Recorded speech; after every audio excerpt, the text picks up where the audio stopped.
Hello प्यारे दोस्तों, स्वागत है आप सबका अधिगम वाले टॉपिक में। आज ये वीडियो है जो अपना भाग 2 कहलाएगा। मतलब कि भाग 1 हम पढ़ चुके हैं, जिसमें हमने अधिगम से रिलेटेड जो अर्थ हैं, परिभाषाएं हैं, चाहे दृष्टिकोण है, चाहे अधिगम को प्रभावित करने वाले कारक हैं। एक टॉपिक उसमें बीच में थोड़ा सा ऐड हो गया था, वो क्या बोलते हैं, परिपक्वता वाला। तो परिपक्वता और विकास में क्या संबंध है, वो चीज़ हमने देखी थी बहुत अच्छे से। इसके अधिगम के उपागम देखे थे, जिसमें 3 उपागम होते हैं, तल है, नितल है और एक है जो कार्यनीति उपागम के अंतर्गत आता है। ये चीज़ें सामान्य एक तरीके से परिचयात्मक सेशन मान सकते हैं उसको हम, जिसमें काफ़ी सारा समय दिया था ताकि समझ विकसित हो। जहाँ से बहुत ज़्यादा प्रश्न आते हैं वो है अधिगम के सिद्धांत। अधिगम के सिद्धांत में भी मूल रूप से इसको 3 भागों में वर्गीकृत कर सकते हैं हम। 3 कौन कौन से हैं, तो एक है अपना व्यवहारवाद, और एक है संज्ञानवाद, और संज्ञानवाद के अलावा एक है जो गेस्टाल्टवादी, या जो भी है गेस्टाल्टवाद से रिलेटेड जितने भी आते हैं वो सब। व्यवहारवाद वाले जितने सिद्धांत हैं उनमें 6 सिद्धांत हैं। 6 सिद्धांत हम किसी विद्वान के नाम पे याद कर रखे होंगे किसी ने, या ज़्यादातर जो स्टूडेंट है जो याद करते तैयारी करते हैं, जैसे व्यवहारवाद के अंतर्गत थार्नडाइक है, पावलोव है, एसीएल हल है, स्किनर, गुथरी है, मिलर है। इस तरह से 6, और इनके द्वारा दिए गए सिद्धांत जो हम पढ़ते हैं, इनमें हमने 3 पढ़ लिए थे। थार्नडाइक का त्रुटि वाला सिद्धांत हमने पढ़ लिया था, पावलोव का सिद्धांत पढ़ लिया था, प्रबलन वाला हल का सिद्धांत हमने कंप्लीट किया था। ये जो लास्ट खत्म हुआ था अपना वो प्रबलन वाला सिद्धांत ही था। और आज हम शुरुआत कर रहे हैं व्यवहारवादियों में जो चौथे नंबर का सिद्धांत है, क्रिया प्रसूत अनुबंधन सिद्धांत। वैसे नाम से स्पष्ट है, ये अगर बहुत अच्छे से कोई भी स्टूडेंट समझ लेगा तो उसको एग्जाम में कहीं कोई समस्या नहीं आएगी। क्रिया प्रसूत, इसका मतलब हो गया कि जो एक्टिविटी है, क्रिया है, वो इस पूरे सिद्धांत में सबसे इंपॉर्टेंट रोल निभाने वाली है। तो एक तो जो ये अपना ऑपरेंट कंडीशनिंग है, ये थ्योरी देने वाले कौन है, तो वी एफ स्किनर है ना। वी एफ में बहुत सी जगह किताबों में बी एफ आता है, बी एफ नहीं है, वी शब्द आना चाहिए।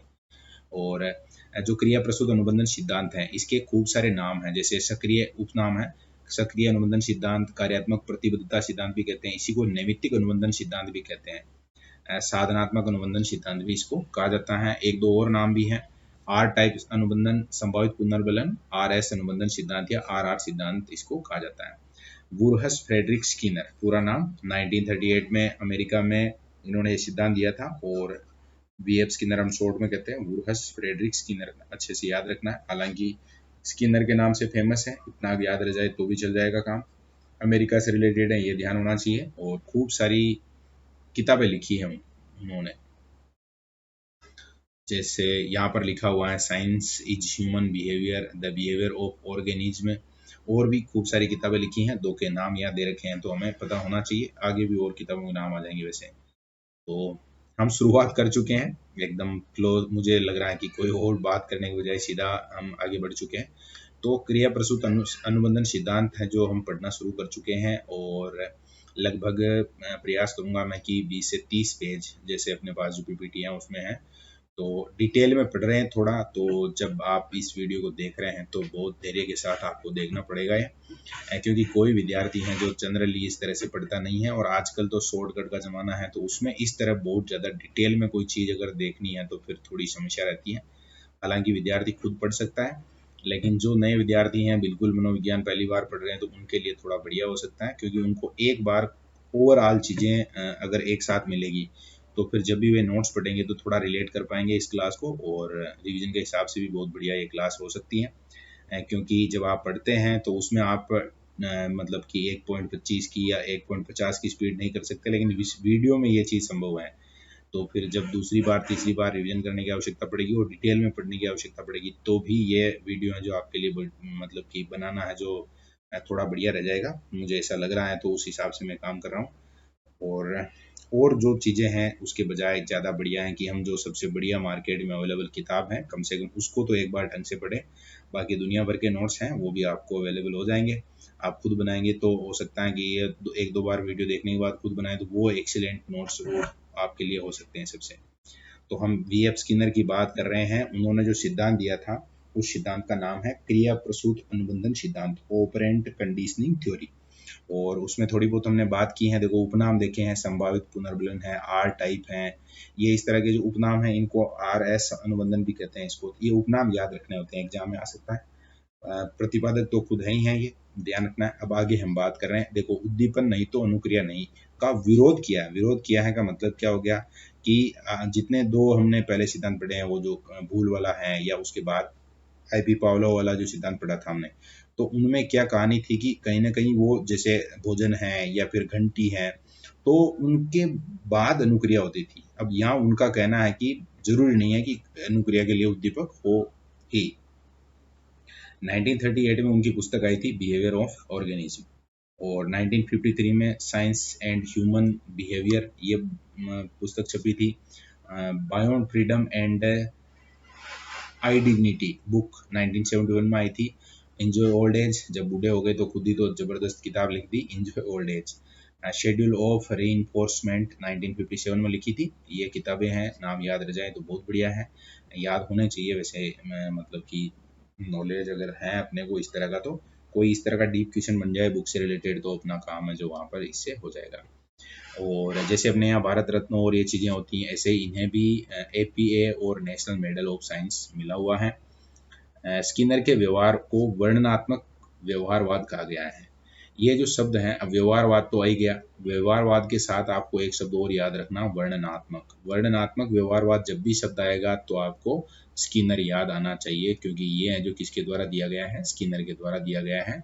उनका जो व्यवहारवाद है उसको वर्णनात्मक व्यवहारवाद कहा जाता है, जहाँ पर आगमन विधि पर बल दिया जाता है। इसी कारण इसी वर्णनात्मक को आगमन व्यवहार भी कह सकते हैं। और उन्होंने जो स्टडी की थी वो अंधविश्वासी व्यवहार का अध्ययन किया था, अंधविश्वासी व्यवहार पर की थी स्टडी। और पावलोव के समान स्किनर ने भी विलोपन और स्वतः पुनर्लाभ की अवधारणा दी है। यानी कि जो कबूतर वगैरह पर, चूहे पर, जो भी खरगोश पर, जहाँ पर भी किसी प्रकार का प्रयोग किया गया, जैसे पावलोव ने कुत्ते पर प्रयोग किया, तो जब उनको उद्दीपकों को हटाया गया था तो वो चीज़ जो भूल गया था, लेकिन कुछ समय बाद जब उनको वापस दिया गया उद्दीपक जो उनके सामने प्रस्तुत किया गया, तो वो चीज़ है जो वापस से पुनर्लाभ की स्थिति में आ गई। तो ये सेम कहानी है जो स्किनर भी बताते हैं। क्रिया प्रसूत व्यवहार क्या है जो देखते हैं। ऐसा व्यवहार जिसमें उद्दीपन की जानकारी ही नहीं है और काम हो रहा है, तो वो क्रिया प्रसूत व्यवहार कहलाएगा। यह सिद्धांत प्रभाव के नियम पर आधारित है। थॉर्नडाइक ने जो 3 सिद्धांत दिए थे, तत्परता का, अभ्यास का और प्रभाव का, तो उसमें तीसरा नियम है वो उसके ऊपर ये डिपेंड है। अनुक्रिया तथा उसके बाद मिलने वाले परिणाम को इसमें इंपॉर्टेंस मिला है। कबूतर और सफेद चूहे पर प्रयोग किया है। कबूतर पिजन बॉक्स बनाया था और सफेद चूहा एक बॉक्स में रख दिया था, जिसको स्किनर बॉक्स के नाम से जाना जाता है। आज भी बहुत फेमस है वो प्रयोग। आधार वाक्य क्या है, ये सबसे महत्वपूर्ण है। अगर कोई विद्यार्थी है जो मतलब कोई टॉपिक है जिस पर खुद की समझ विकसित करना चाहता है, मैं कह रहा हूँ वो ध्यान से सुनना, एग्जाम के हिसाब से तैयारी नहीं करना चाहता, खुद की समझ विकसित करना चाहता है, तो फिर हर एक सिद्धांत का, हर एक थ्योरी का आधार वाक्य बहुत अच्छे से समझ में आना चाहिए। किसी क्रिया को करने के बाद यदि बल प्रदान करने वाला उद्दीपन मिलता है तो उस क्रिया को करने की शक्ति में वृद्धि हो जाती है। यदि कोई सक्रिय घटना पुनर्बलन उद्दीपन प्रस्तुत करती है तो सक्रिय अनुबंधन और अधिक शक्तिशाली हो जाता है। ये बात है आधार वाक्य। कौन से सिद्धांत का, तो क्रिया प्रसूत सिद्धांत का। अब समझ में तो आया नहीं होगा कि यार क्या है बल प्रदान करने वाला उद्दीपक मिल जाए। यानी कि कोई भी क्रिया है, वो क्रिया किसी भी व्यक्ति के द्वारा की जा रही है, अगर वो क्रिया होने के बाद उसको और सपोर्ट मिलता है कैसे भी किसी भी उद्दीपक से, जैसे कबूतर है, अब वो कबूतर है जो वो गर्दन घुमा के, और जैसे ही वहाँ एक कोई खास जगह है वहाँ पर, मतलब आगे पढ़ेंगे डिटेल हम, वहाँ चोंच मार रहा था, तो जैसे ही वहाँ उसने चोंच मारी और उसको है जो अनाज का दाना मिल रहा था, तो इसका मतलब कि वो क्रिया है उसको करने की शक्ति में वृद्धि हो जाएगी। मतलब अगली बार है जो वो जो कबूतर है वो पूरी ताकत के साथ ये काम करने का प्रयास करेगा, क्योंकि उसको पता चल गया कि ये क्रिया करने पर उसको कहीं ना कहीं खाने को मिल रहा है। और ये कहानी है जो सेम चूहे के साथ भी होती है, और इसी कारण से जो सक्रिय अनुबंधन है वो और ज्यादा शक्तिशाली हो जाता है। ये क्रिया प्रसूत अधिगम सिद्धांत का आधारभूत वाक्य। पुनर्बलन अनुसूची शब्द का प्रयोग और पुनर्बलन इस सिद्धांत की केंद्रीय अवधारणा है। कहीं ना कहीं वो CL हल जो हम पढ़ रहे थे वहां था प्रबलन, थोड़ा सा नाम मतलब जो है उनको अच्छे से देखना है।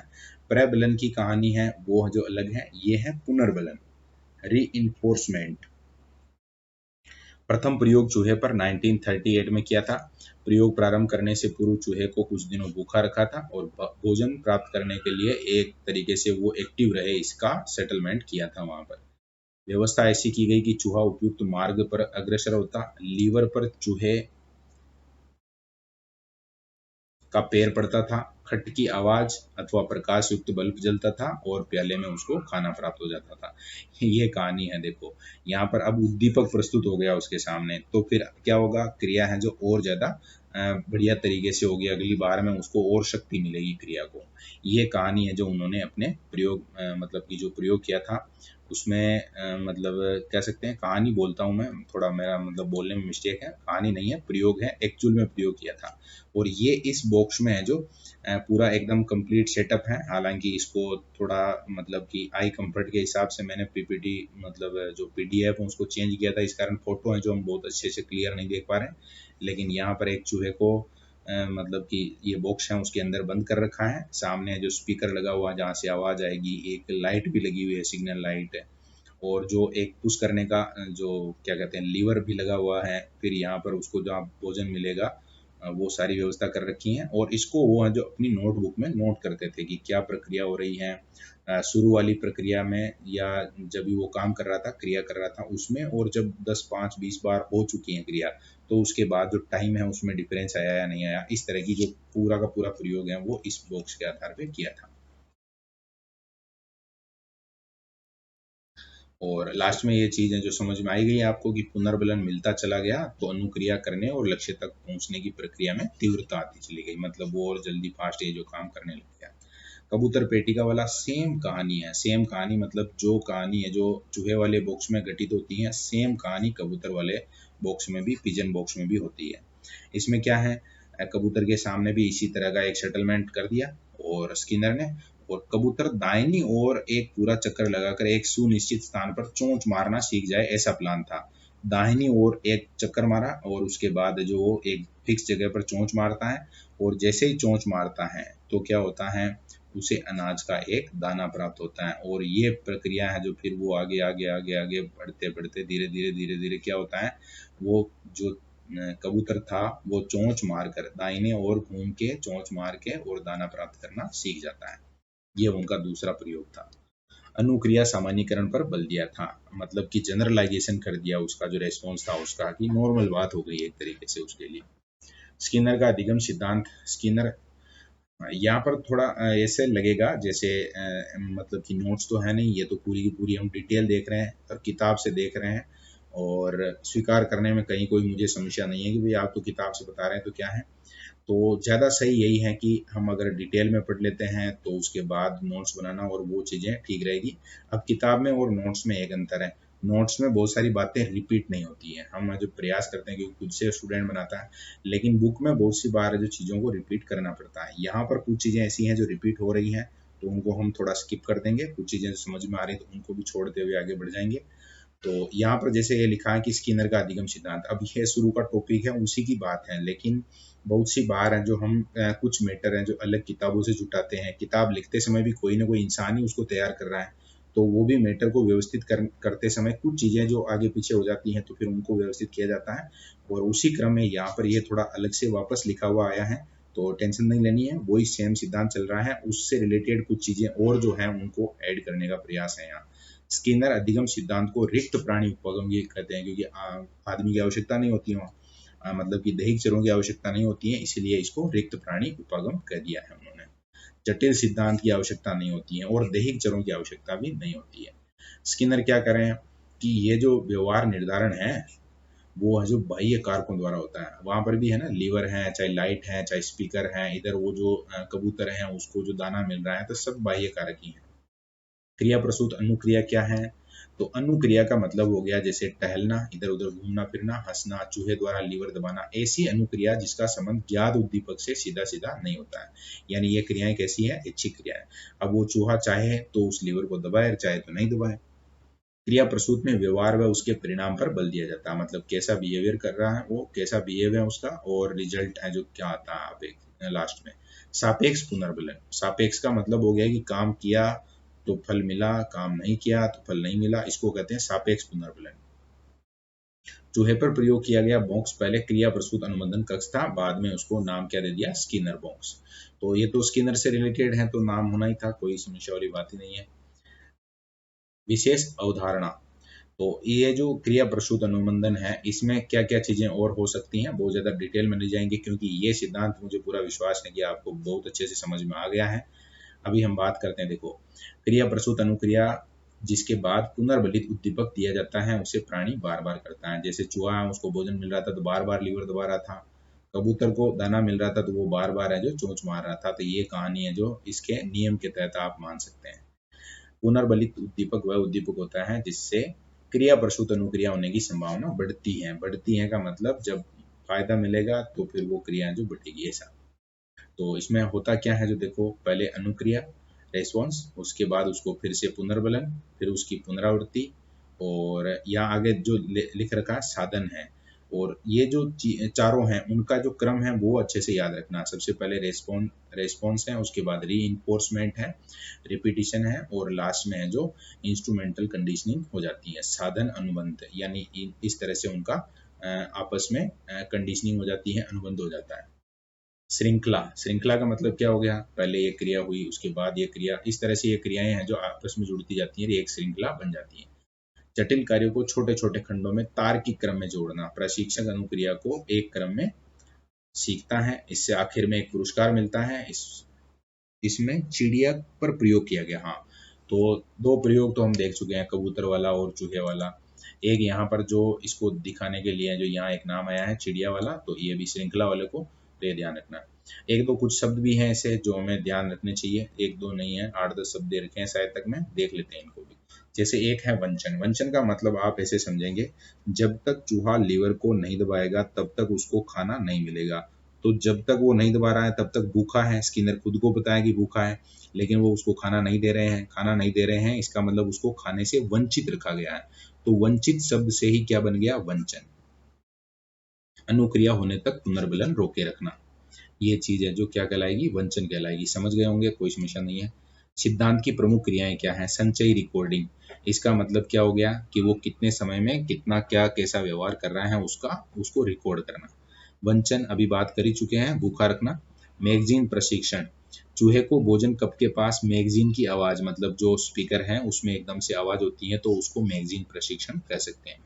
कार्यक्रमिक सीखना, यानी कि क्या हो गया, सीखी जाने वाली सूचना को छोटे छोटे चरणों में बांटना, तुरंत बाद परिणाम देना, और अपनी अपनी गति से विद्यार्थी सीखेगा, ऐसा इसमें है। मतलब कि एक तरीके से कह सकते हैं कि इस सिद्धांत में अभिक्रमित अनुदेशन है वो लागू होता है। अभिक्रमित अनुदेशन का मतलब होता है जैसे मतलब इसका उदाहरण मैं दूं तो जैसे हम मोबाइल पे गेम खेलते हैं, तो मोबाइल पे गेम खेलते हैं तो उसमें ऐसे आता है जैसे एक पहला पड़ाव है, सेकंड है, फिर थर्ड स्टेज है, इस तरह से आगे बढ़ती जाती है।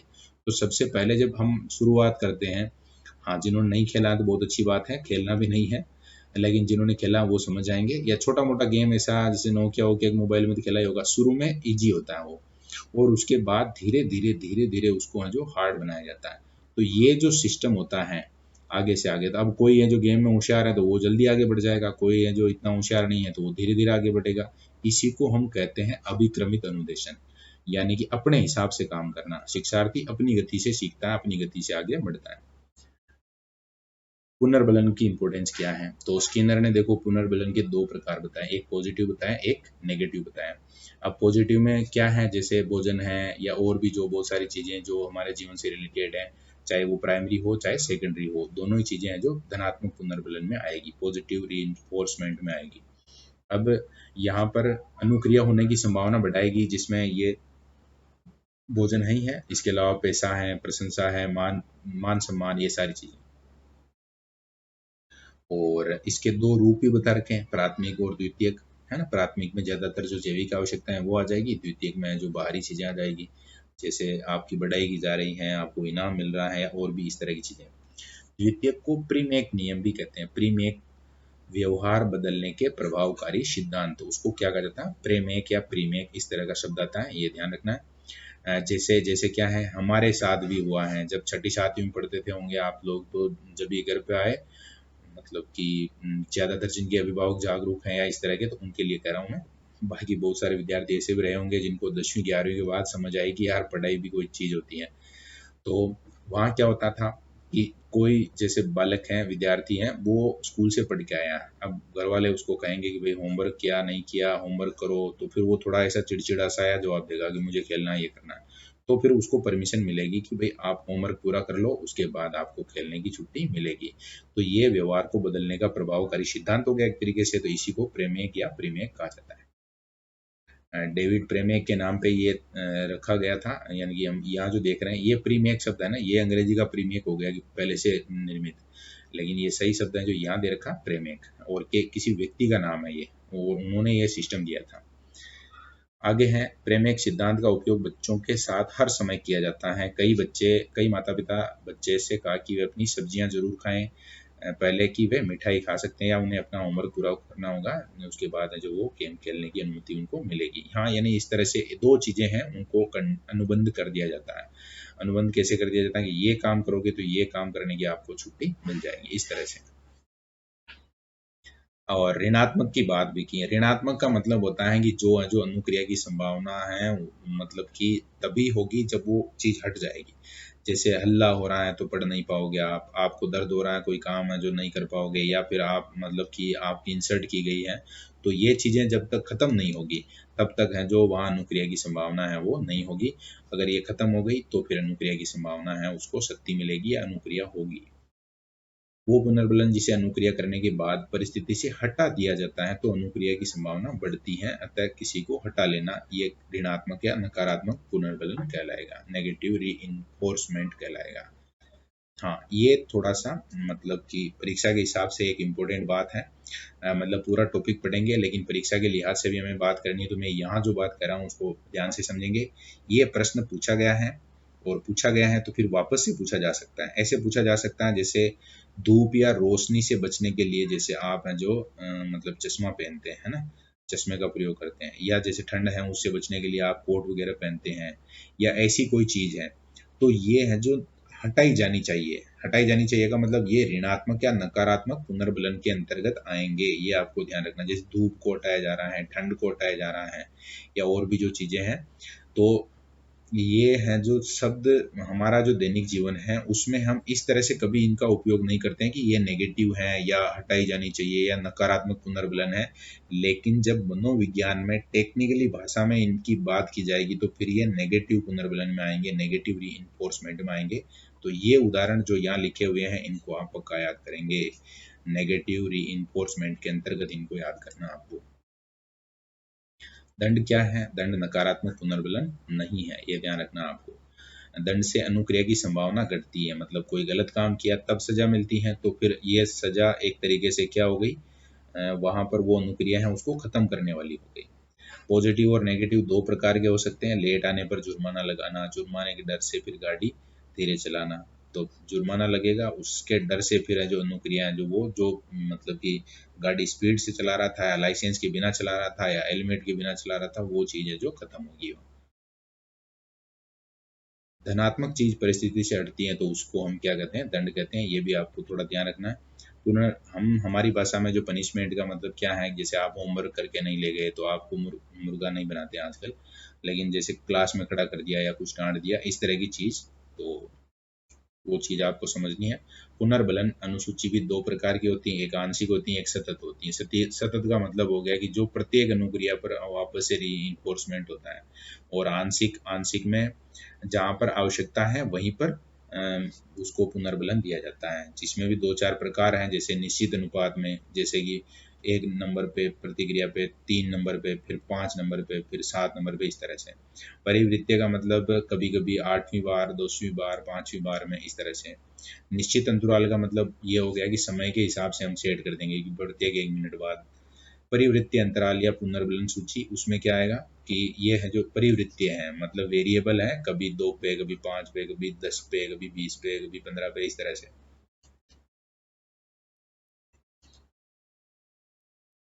एक इम्पोर्टेंट बात है, सतत पुनर्बलन की अपेक्षा आंशिक पुनर्बलन है उसमें क्रिया प्रसूत अनुक्रिया जो ज्यादा होती है।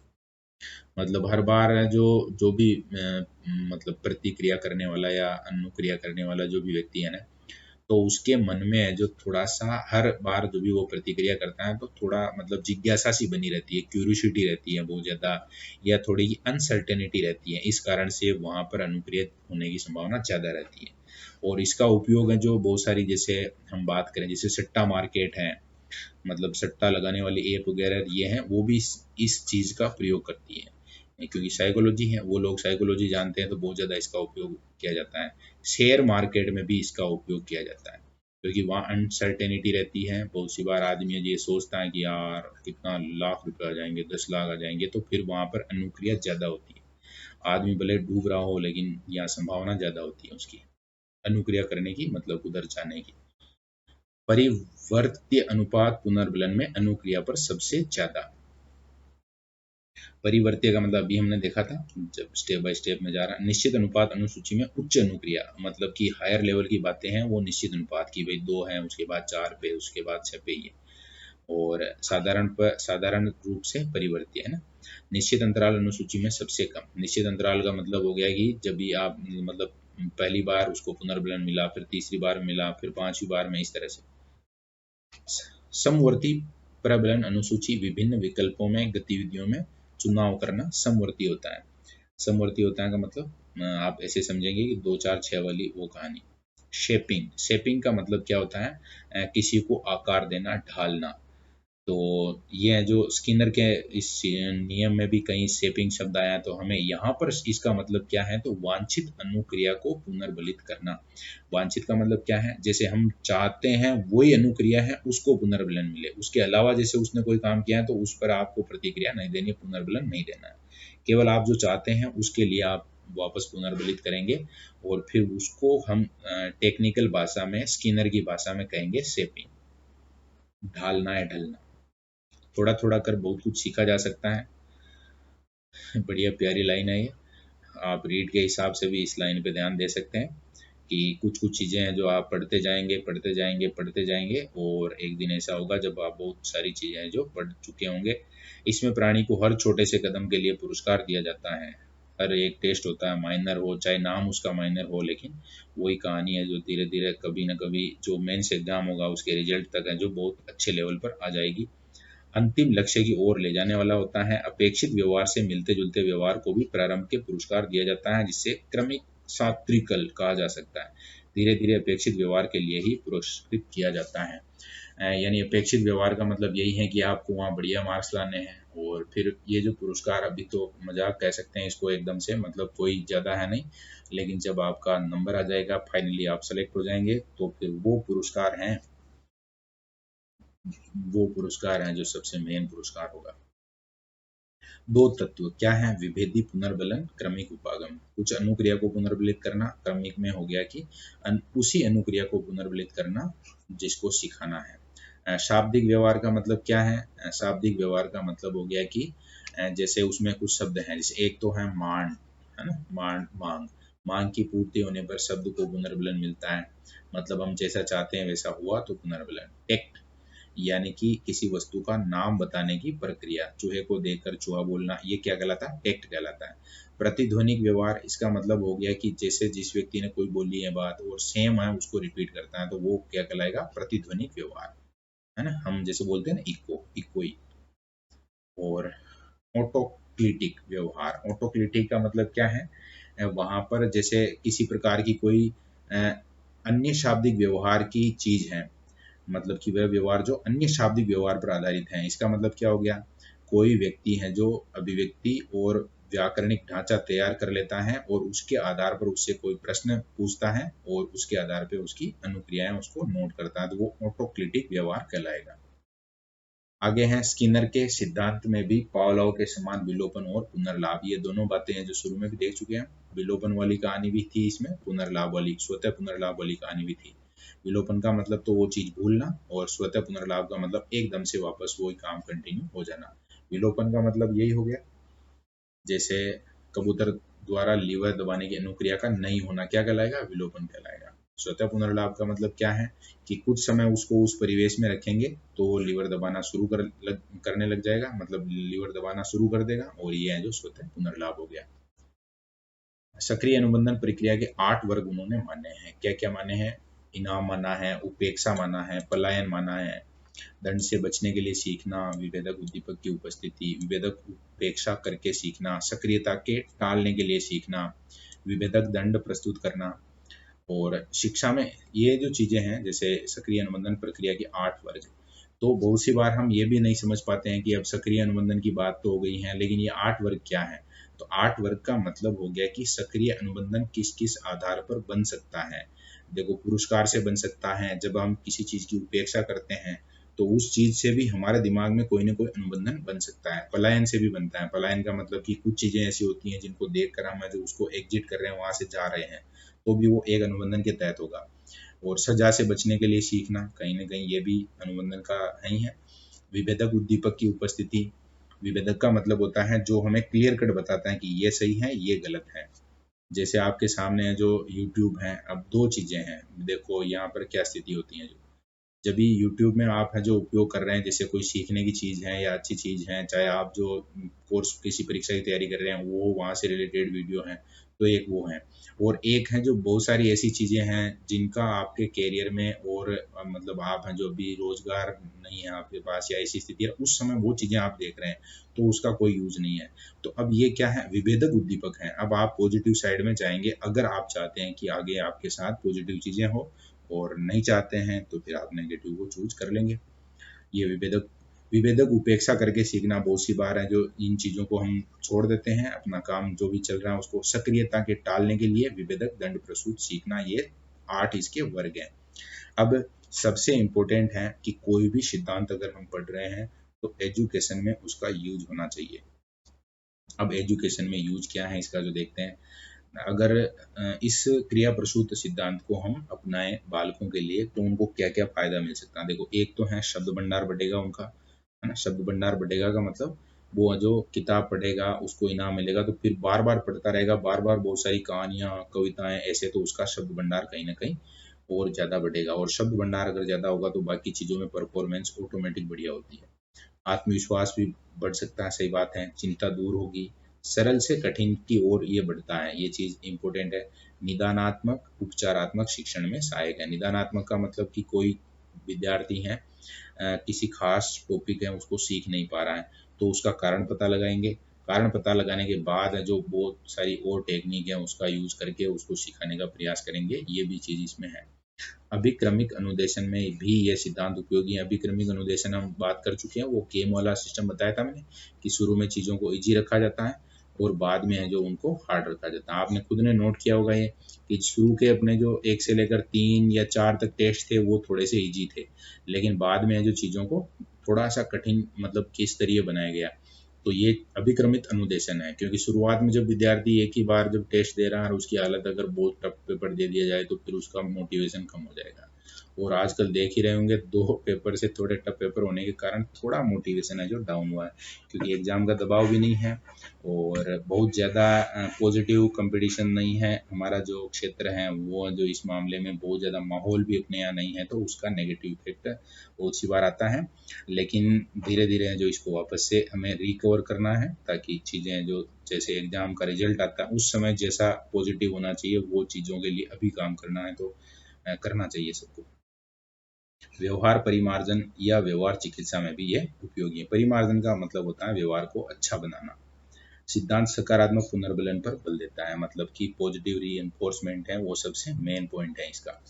और परिणामों की जानकारी प्रदान करने में भी सहायक है कि आप कोई चीज़ करेंगे तो उसका रिजल्ट क्या होगा, ये चीज़ पहले आपको यहाँ से ये सिस्टम है जो बताता है। रेडियो, कैमरा, टीवी चलाना इसी सिद्धांत के आधार पर होता है। ये जो सब चीज़ें हैं उनके पीछे कहीं ना कहीं ये क्रिया प्रसूत सिद्धांत जो लागू है। शिक्षण मशीन, कंप्यूटर सह अनुदेशन व व्यवहारिक मन के उपचार में उपयोगी है।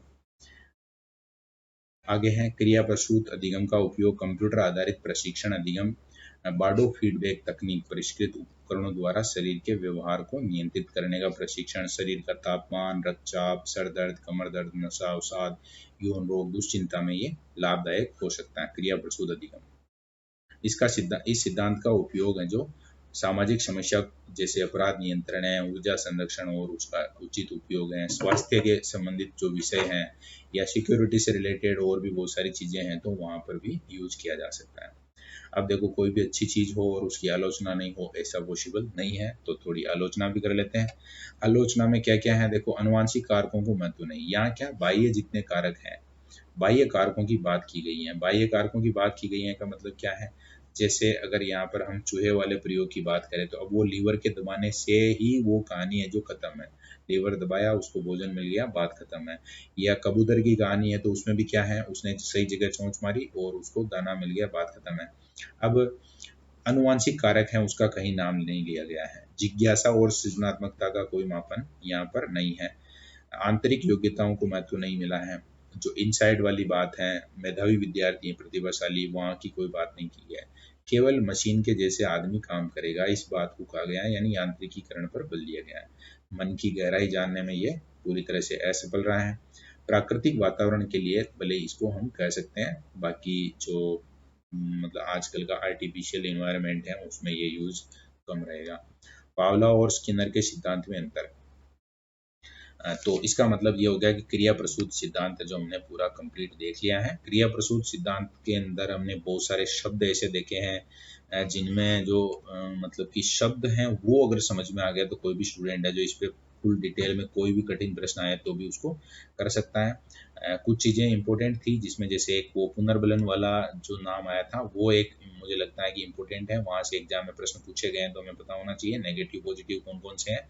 और जो ये कोट वगैरह पहनना, चश्मा पहनना, ये नेगेटिव में आते हैं, ये थोड़ा मुझे लग रहा है कि वहाँ इम्पोर्टेंट है, उसको आपको बहुत अच्छे से याद रखना चाहिए। बाकी रिक्त प्राणी भी इसका नाम है, रिक्त प्राणी कहते हैं। दो प्रयोग हमने इसमें देखे थे, दोनों प्रयोग चूहा और कबूतर वाला बहुत अच्छे से आपको समझ में आ गया होगा। अब बहुत सी बार जब हम कोई थ्योरी है उसको डिटेल में पढ़ रहे होते हैं तो हमें वहाँ पर तुलना करके और ज़्यादा अच्छे से वो चीज़ समझ में आ जाती है। तुलना करके करने का मतलब क्या हो गया, जैसे दो विद्वान हैं, दोनों विद्वानों ने अपने विचार व्यक्त किए, अब दोनों विद्वानों के जो सिद्धांत हैं उनको हम एक सारणी में मतलब कि ऐसे देख सकते हैं, एक साथ एक सामने हमारे स्क्रीन के ऊपर आ जाएगा और हम देखेंगे तो और क्लियरिटी आएगी कि भाई पावलोव क्या कहना चाहता है, स्किनर क्या कहना चाहता है। आगे भी और विद्वान हैं उनको हम इस तरह से अंतर करते हुए देखेंगे। तो पावलोव है वो है जो अपना जो सिद्धांत है, यानी कि पावलोव का जो सिद्धांत है उसको उद्दीपक प्रदान बताया था उन्होंने। तो यानी कि पावलोव का सिद्धांत जो उद्दीपक प्रदान है, लेकिन स्किनर ने कहा है क्रिया प्रसूत, यानी कि वो अनुक्रिया के ऊपर ही डिपेंड है, अनुक्रिया प्रधान है। उद्दीपक सामान्यीकरण मतलब कि जो जनरलाइजेशन होता है वो किसका होता है, उद्दीपक का होता है। यहाँ सामान्यीकरण किसका होता है, अनुक्रिया का होता है। यहाँ पर यानी कि पावलोव ने पुनर्बलन पहले दे दिया था और यहाँ पर पुनर्बलन बाद में मिलता है, चोंच पहले सही जगह मारने के बाद है जो उसको पुनर्बलन मिलता है। वातावरण प्राणी पर कार्य करता है, यहाँ पर इन्वायरमेंट है उसका इफेक्ट बताया है, जबकि यहाँ पर प्राणी खुद है जो वातावरण निर्माण करता है, यानी प्राणी वातावरण पर काम करता है। सीखना उद्दीपक के स्थानांतरण पर माना गया है, जबकि यहाँ पर अनुक्रिया की श्रृंखला और परिष्कार होते होते धीरे धीरे धीरे है वो सीखना माना गया है। यूसीएस व सीएस का युगलीकरण किया गया, मतलब जैसे भोजन है और जो घंटी है उन दोनों को एक तरीके से जोड़ दिया गया। इसी तरह यहाँ पर किन को जोड़ा गया, अनुक्रिया और पुनर्बलन को, यह है जो युगलीकृत किए गए। अनैच्छिक व्यवहार का अध्ययन होता है इसमें, और यहाँ पर जो व्यवहार है वो ऐच्छिक है।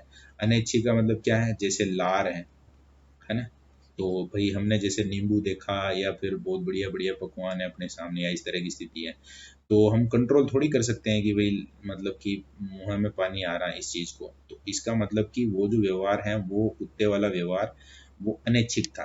और यहाँ पर क्या है, चूहा लीवर को दबाए नहीं दबाए उसकी इच्छा के ऊपर डिपेंड था, या कबूतर है जो लीवर के ऊपर चोंच मारे या नहीं मारे वो उसकी इच्छा के ऊपर, यानी ऐच्छिक था। ऐच्छिक व्यवहार का मापन यहाँ किया गया था। और पावलोव यानी जो कुत्ते वाली जो प्रतिक्रिया है, अनुक्रिया है, वो बाह्य थी, और यहाँ जो अनुक्रिया थी स्वाभाविक और ऐच्छिक थी। स्वाभाविक का मतलब इसे समझेंगे कि नेचुरली किसी को भी भोजन चाहिए तो उसको इधर उधर थोड़ा प्रयास करना पड़ेगा, तो ये स्वाभाविक हो गया। तो ये 8 अंतर देखे हमने स्किनर और पावलोव के। और यहाँ से जब हम ये मतलब ये वाला टॉपिक देख रहे हैं उस समय आपके माइंड में बहुत अच्छे से क्लियरिटी आनी चाहिए। पावलोव है वो उद्दीपक को सबसे मेन मान के बैठे थे, और पूरा का पूरा जो उनकी स्टोरी है वो तो ध्यान में आई गई है सबके। और स्किनर है वो अनुक्रिया को सबसे मेन मान रहे थे, उसी के आधार पे अच्छे से आप इनको समझ सकते हैं। चौथा जो सिद्धांत था अपना क्रिया प्रसूत अधिगम सिद्धांत ये हमने जो कंप्लीट कर लिया है। उपनाम उपनाम खूब सारे थे, उपनाम को थोड़ा आप रिवाइज करेंगे तो धीरे धीरे याद हो जाएंगे। जैसे इसमें सक्रिय अनुबंधन, नैमित्तिक अनुबंधन, साधनात्मक अनुबंधन, इस तरह के मतलब बहुत हाई लेवल के शब्द थे। अब आगे हम 5 नंबर पे पढ़ रहे हैं और जो थ्योरी है वो है समीपता अनुबंधन सिद्धांत। समीपता अनुबंधन सिद्धांत का मतलब क्या है कि किसी उद्दीपक का, किसी चालक का, किसी मोटिवेशन का कोई फर्क नहीं पड़ता है। तो फिर फर्क पड़ता है किस चीज का, कि हम जिस परिवेश में हैं, जिन चीजों के आसपास हैं, उनका हमारे ऊपर प्रभाव पड़ता है, उन चीजों से हम सीखते हैं, ऐसा मानना है एडविन गुथरी का। और मैंने जो बात कही है कि हम किसी चीज के पास में हैं, समीप हैं, तो उसकी समीपता के कारण बहुत सारी चीजें हम सीखते हैं, और यही समीपता अनुबंधन का सिद्धांत है। स्थानापन्न या कॉन्टिग्यूटी थ्योरी इसको कहते हैं। अब इसको डिटेल में जब पढ़ेंगे तो आप जो इस चीज को ध्यान रखेंगे जो मैंने सबसे पहले बताई है, कि हम किसी के पास होने से, किसी ऐसे खास परिवेश के समीप होने से ज्यादा सीखते हैं।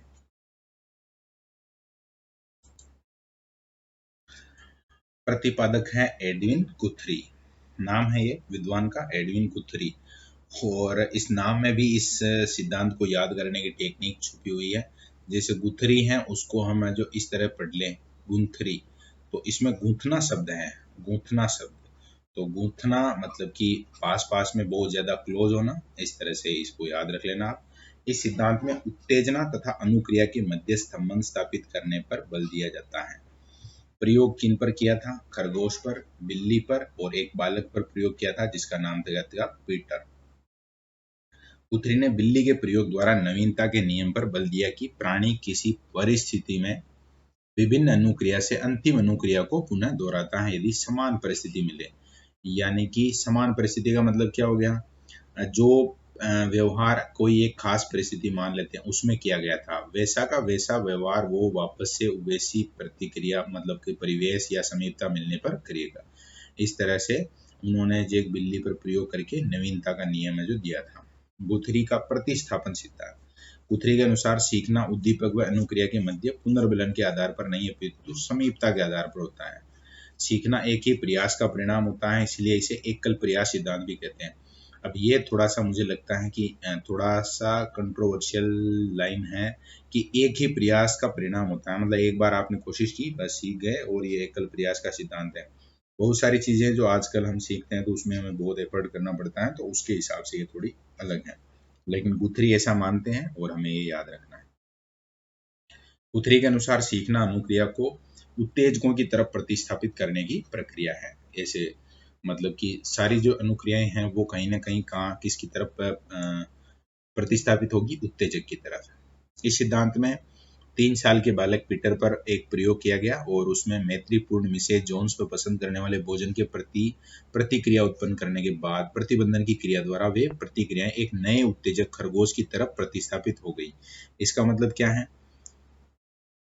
ऐसे आप समझेंगे जैसे 3 साल का वो बालक है पीटर, है ना, और उसके सामने है जो मतलब उसको प्रस्तुत की गई क्या चीजें, जैसे विशेष कूट मैत्रीपूर्ण मिसेज जोन्स व पसंद वाले भोजन के प्रति, यानी कि उसको जो चीजें पसंद थी वो मतलब उसको मिली, और जस्ट बाद में वो किसके द्वारा मिली, या मतलब कि वहां पर पहले जैसे या नाम आया ना एक मिसेज जोन्स, वो थी उसके द्वारा प्रदान की गई, या वो जब थी उस समय वो चीजें उसको मिली। अब ऐसी कंडीशन में इसको हटा दिया, इसकी जगह है जो खरगोश को मतलब कि सामने रख दिया, तो वो मिठाई प्राप्त करने के बाद जो प्रतिक्रिया वो मिसेज जोन्स की तरफ कर रहा था वो प्रतिक्रिया आप किसके प्रति हो गई? खरगोश की तरफ। इस तरह से आपको इसको समझना है। आधार वाक्य क्या है? हम पहले ही बात कर चुके हैं ना कि खुद की समझ विकसित करनी है तो आधार वाक्य बहुत अच्छे से हमें पता होना चाहिए। तो आधार वाक्य है एक उत्तेजक प्रतिमान जो एक प्रतिक्रिया के समय क्रियाशील है, यदि वह दोबारा होगा उस प्रतिक्रिया को उत्पादित करने की प्रवृत्ति भी रखेगा, अर्थात सीखना समीप्य के आधार पर होता है। अब इसको बहुत और सरल भाषा में अगर हम कहना चाहें तो कोई एक परिवेश है, कोई एक परिस्थिति है, उसमें किसी प्रकार की अनुक्रिया हो रही है, वापस से वो अनुक्रिया होने की संभावना रहेगी अगर उस तरह का परिवेश या उस तरह की समीप्यता उसको मिलती है, तो ये आपको समझना चाहिए।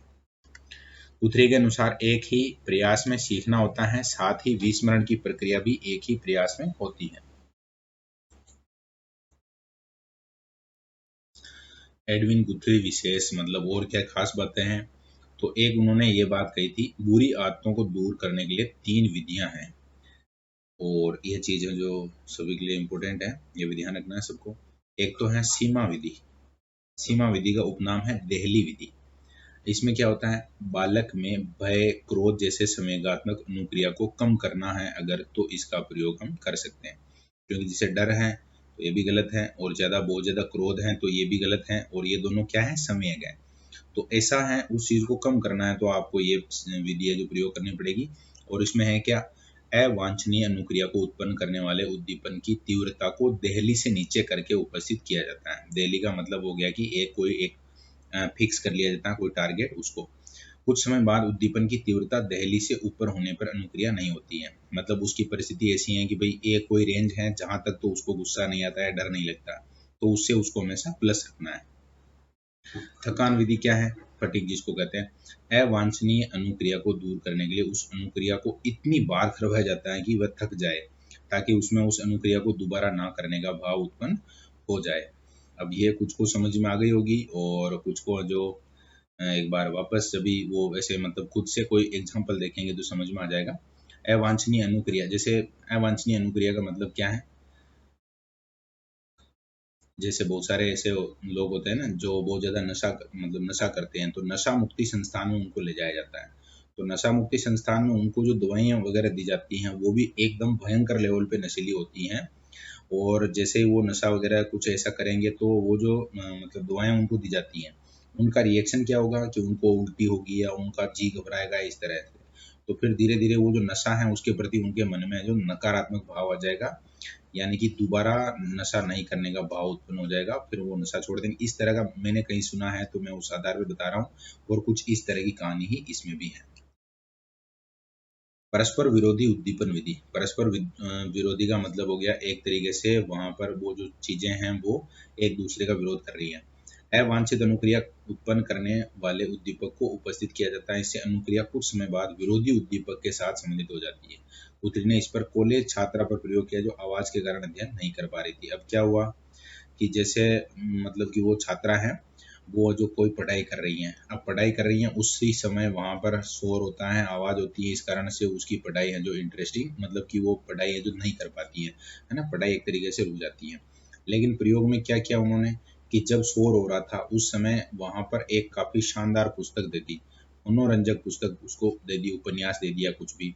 और जब वह मनोरंजक उपन्यास पढ़ रही है उस समय वो जो शोर है उसको परेशान नहीं कर रहा है, मतलब अनुक्रिया चलती जा रही है। तो ये परस्पर विरोधी उद्दीपन विधि बहुत सी बार हमारे साथ होता है ना, कि जब पढ़ने की बात हो, कि जैसे पढ़ना है, ये वीडियो देखना है या कुछ करना है ना, टेस्ट के लिए तैयारी करनी है, तो उस समय जब थोड़ा बहुत थकान हो तो हम ऐसे कर लेते हैं कि यार चल लो कल याद कर लेंगे, है ना, कल करते हैं ये। लेकिन जैसे कोई मूवी का नाम आ जाए कि ये मूवी है, शानदार मूवी है, एचडी में है और तुम चाहो तो देख सकते हो भाई, तो उस समय हम ये जो कल वाला नियम है इसको लागू नहीं करेंगे, मतलब वो मूवी है जो उसको हाथों हाथ निपटाएंगे। तो ये बात हो गई विरोधी उद्दीपन विधि, कॉन्सलिक्टन। और पुस्तक कौन सी थी उनकी, द साइकोलॉजी ऑफ लर्निंग, है ना, सीखने का मनोविज्ञान। The psychology of human conflict, दोनों ही बढ़िया किताब है। Psychology first course in human behaviour. गुथरी ने अभिप्रेरणा के महत्व को स्वीकार नहीं किया। नहीं किया का मतलब उनको लगता है कि अभिप्रेरणा का बहुत ज़्यादा फर्क इसमें नहीं पड़ता है, और इनाम वगैरह है या सजा है इसका भी बहुत ज़्यादा असर नहीं पड़ता, ऐसा मानना एडविन गुथरी का। वो तो बस यही मानते हैं कि भाई उस परिवेश में रखो तो काम हो जाएगा बस। हार्टन के साथ पहली बॉक्स में बिल्ली पर प्रयोग किया था। हार्टन एक और मनोवैज्ञानिक है, और इन दोनों ने मिलकर है जो वो एक प्रयोग किया था, पहली बॉक्स। विलोपन तथा विस्मरण का कारण साहचर्यात्मक अवरोध को माना है। नए साहचर्य संबंध पुराने व मौलिक साहचर्य संबंध को खत्म कर देता है, ऐसा मानना है उनका। विलोपन और ये जो विस्मरण है ये हम पढ़ चुके हैं। विस्मरण या विलोपन का मतलब भूल जाना।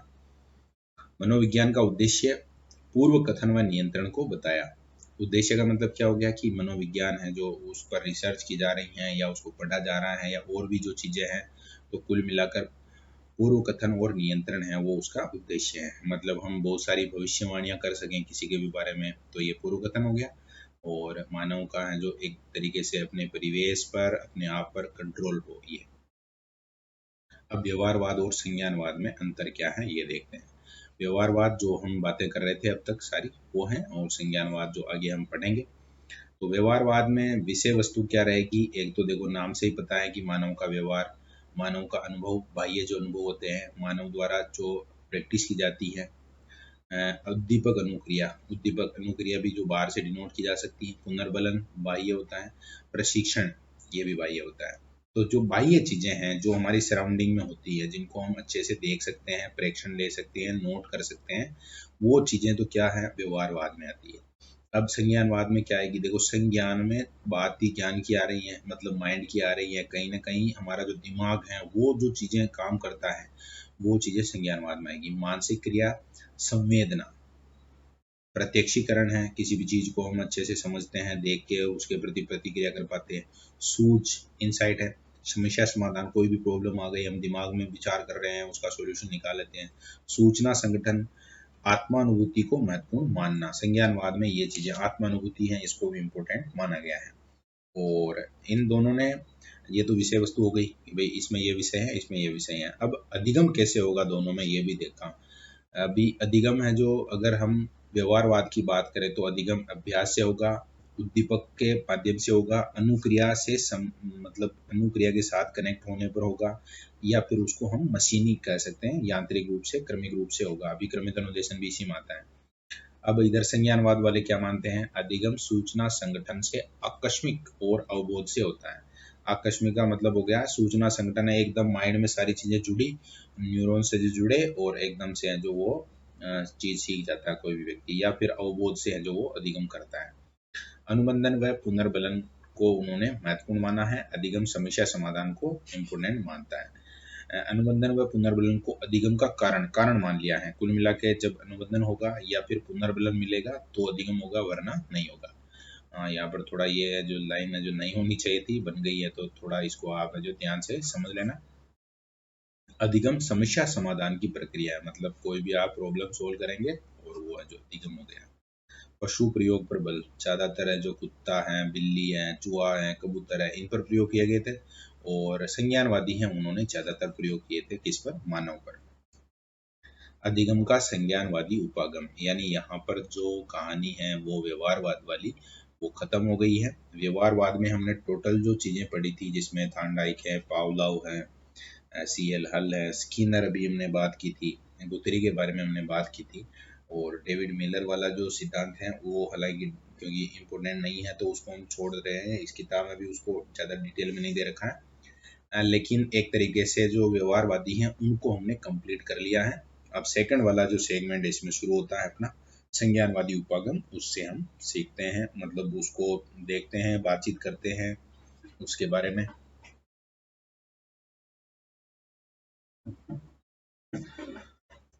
संज्ञानात्मक सिद्धांत में इस बात की विवेचना होती है कि व्यक्तियों में स्वयं के प्रति और वातावरण के प्रति विवेक कैसे विकसित होगा। और मुख्य रूप से 3 प्रकार से आदमी सीख सकता है, अव्यक्त, सूझ द्वारा और प्रेक्षण या अनुकरण के द्वारा। तो ये है जो सीखने के मुख्य रूप हो गए।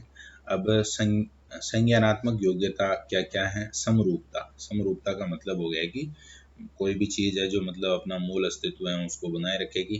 क्रमागत क्षमता का मतलब हो गया एक क्रम में, सिस्टम में वो जो चीजें हैं वो व्यवस्थित होती हैं अगर, तो वो जो क्रमागत क्षमता कहलाएगी। 7 वर्ष का बालक इस क्षमता को प्राप्त कर लेता है, कैसे कि वो वस्तुओं को एक क्रम में रख सकता है। विकेंद्रण, विकेंद्रण का मतलब हो गया कि अलग अलग चीजों में तारतम्य स्थापित कर लेना, यानी कि अलग अलग चीजें हैं वो डिवाइड कर लेता है और फिर सारी चीजें हैं उनको वो मैनेज कर पाता है दिमाग में। आपूर्तिकरण, आपूर्तिकरण का मतलब क्या हो गया, अब कोई अगर इस तरह की चीज है जैसे बालक हैं वो किसी एक दिशा या आयाम में अधिकता के द्वारा आपूर्ति की जा सकती है। इसका मतलब क्या हो गया कि जैसे एक जगह है जो वो डाउन जा रहा है तो एक जगह वो अप हो सकता है। आगे है अविनाशिता, अविनाशिता का मतलब जो ऐसी कुछ चीजें हैं जिनको वो समझता है, जैसे पानी का उदाहरण इसमें बढ़िया दे रखा है। जैसे पानी है ना, वो अगर ठंडा होगा मतलब कि 0 डिग्री की तरफ जाएगा तो वो बर्फ बन जाएगा, या फिर अगर उसकी स्थिति बनती है कि उसका टेम्परेचर 100 डिग्री कर देंगे आप तो वो बन जाएगा भाप। लेकिन बालक ये बात समझ जाता है कि भले ही भाप बने चाहे बर्फ बने, पानी पानी ही है। वो बाद में वो जो नॉर्मल स्थिति में आते ही वापस किसमें बदल जाना है, पानी में। यानी कि पानी है वो खत्म नहीं हो रहा है, उसका विनाश नहीं हो रहा है। प्रमुख विशेषताएं क्या हैं, तो जो संज्ञानवाद है उसमें देखो बोध को महत्व दिया जाता है। बोध का मतलब हो गया एक तरीके से हमारा जो दिमाग है, हमारे दिमाग में जो चीजें भरी हुई हैं सारी, उनको इम्पोर्टेंस है। विवेक या अंतर्दृष्टि है, इस पर बल दिया जाता है। इस उपागम में अधिगम को जटिल प्रक्रिया माना है। मतलब अधिगम है वो कैसी प्रक्रिया है, जटिल प्रक्रिया है। उधर हम पढ़ रहे थे तो कबूतर ने गर्दन घुमाई और एक चोंच मार दी और ये दाना मिल गया और ये अधिगम हो गया, बस कहानी खत्म है। ये हम देख रहे थे व्यवहारवाद में। यहाँ पर ये मानते हैं कि भाई ऐसे नहीं चलता काम, ये प्रक्रिया जो काफी कठिन है। इसके फलस्वरूप संज्ञानात्मक संरचना में परिवर्तन आता है। यह परिवर्तन 3 प्रकार से हो सकता है। एक तो है विभेदीकरण, अलग अलग प्रकार की चीजों को जो आप समझ सकते हैं कि ये ऐसी हैं, ये ऐसी हैं, अलग अलग उनके जो पहलू हैं उस पर विश्लेषण कर सकते हैं। सामान्यीकरण का मतलब हो गया एक तरीके से उनको क्लासिफाइड करेंगे और फिर है जो इंटीग्रेटेड भी कर लेंगे, तो ये जनरलाइजेशन हो गया। पुनर्संरचना, पुनर्संरचना का मतलब हो गया विभेदीकरण और व्यापकीकरण के बाद आप संज्ञानात्मक संरचना को फिर से एक बार व्यवस्थित कर सकते हैं। जैसे इसके लिए आप ज्यादा बढ़िया शब्द ले तो एक शब्द आता है संश्लेषण और एक शब्द आता है विश्लेषण।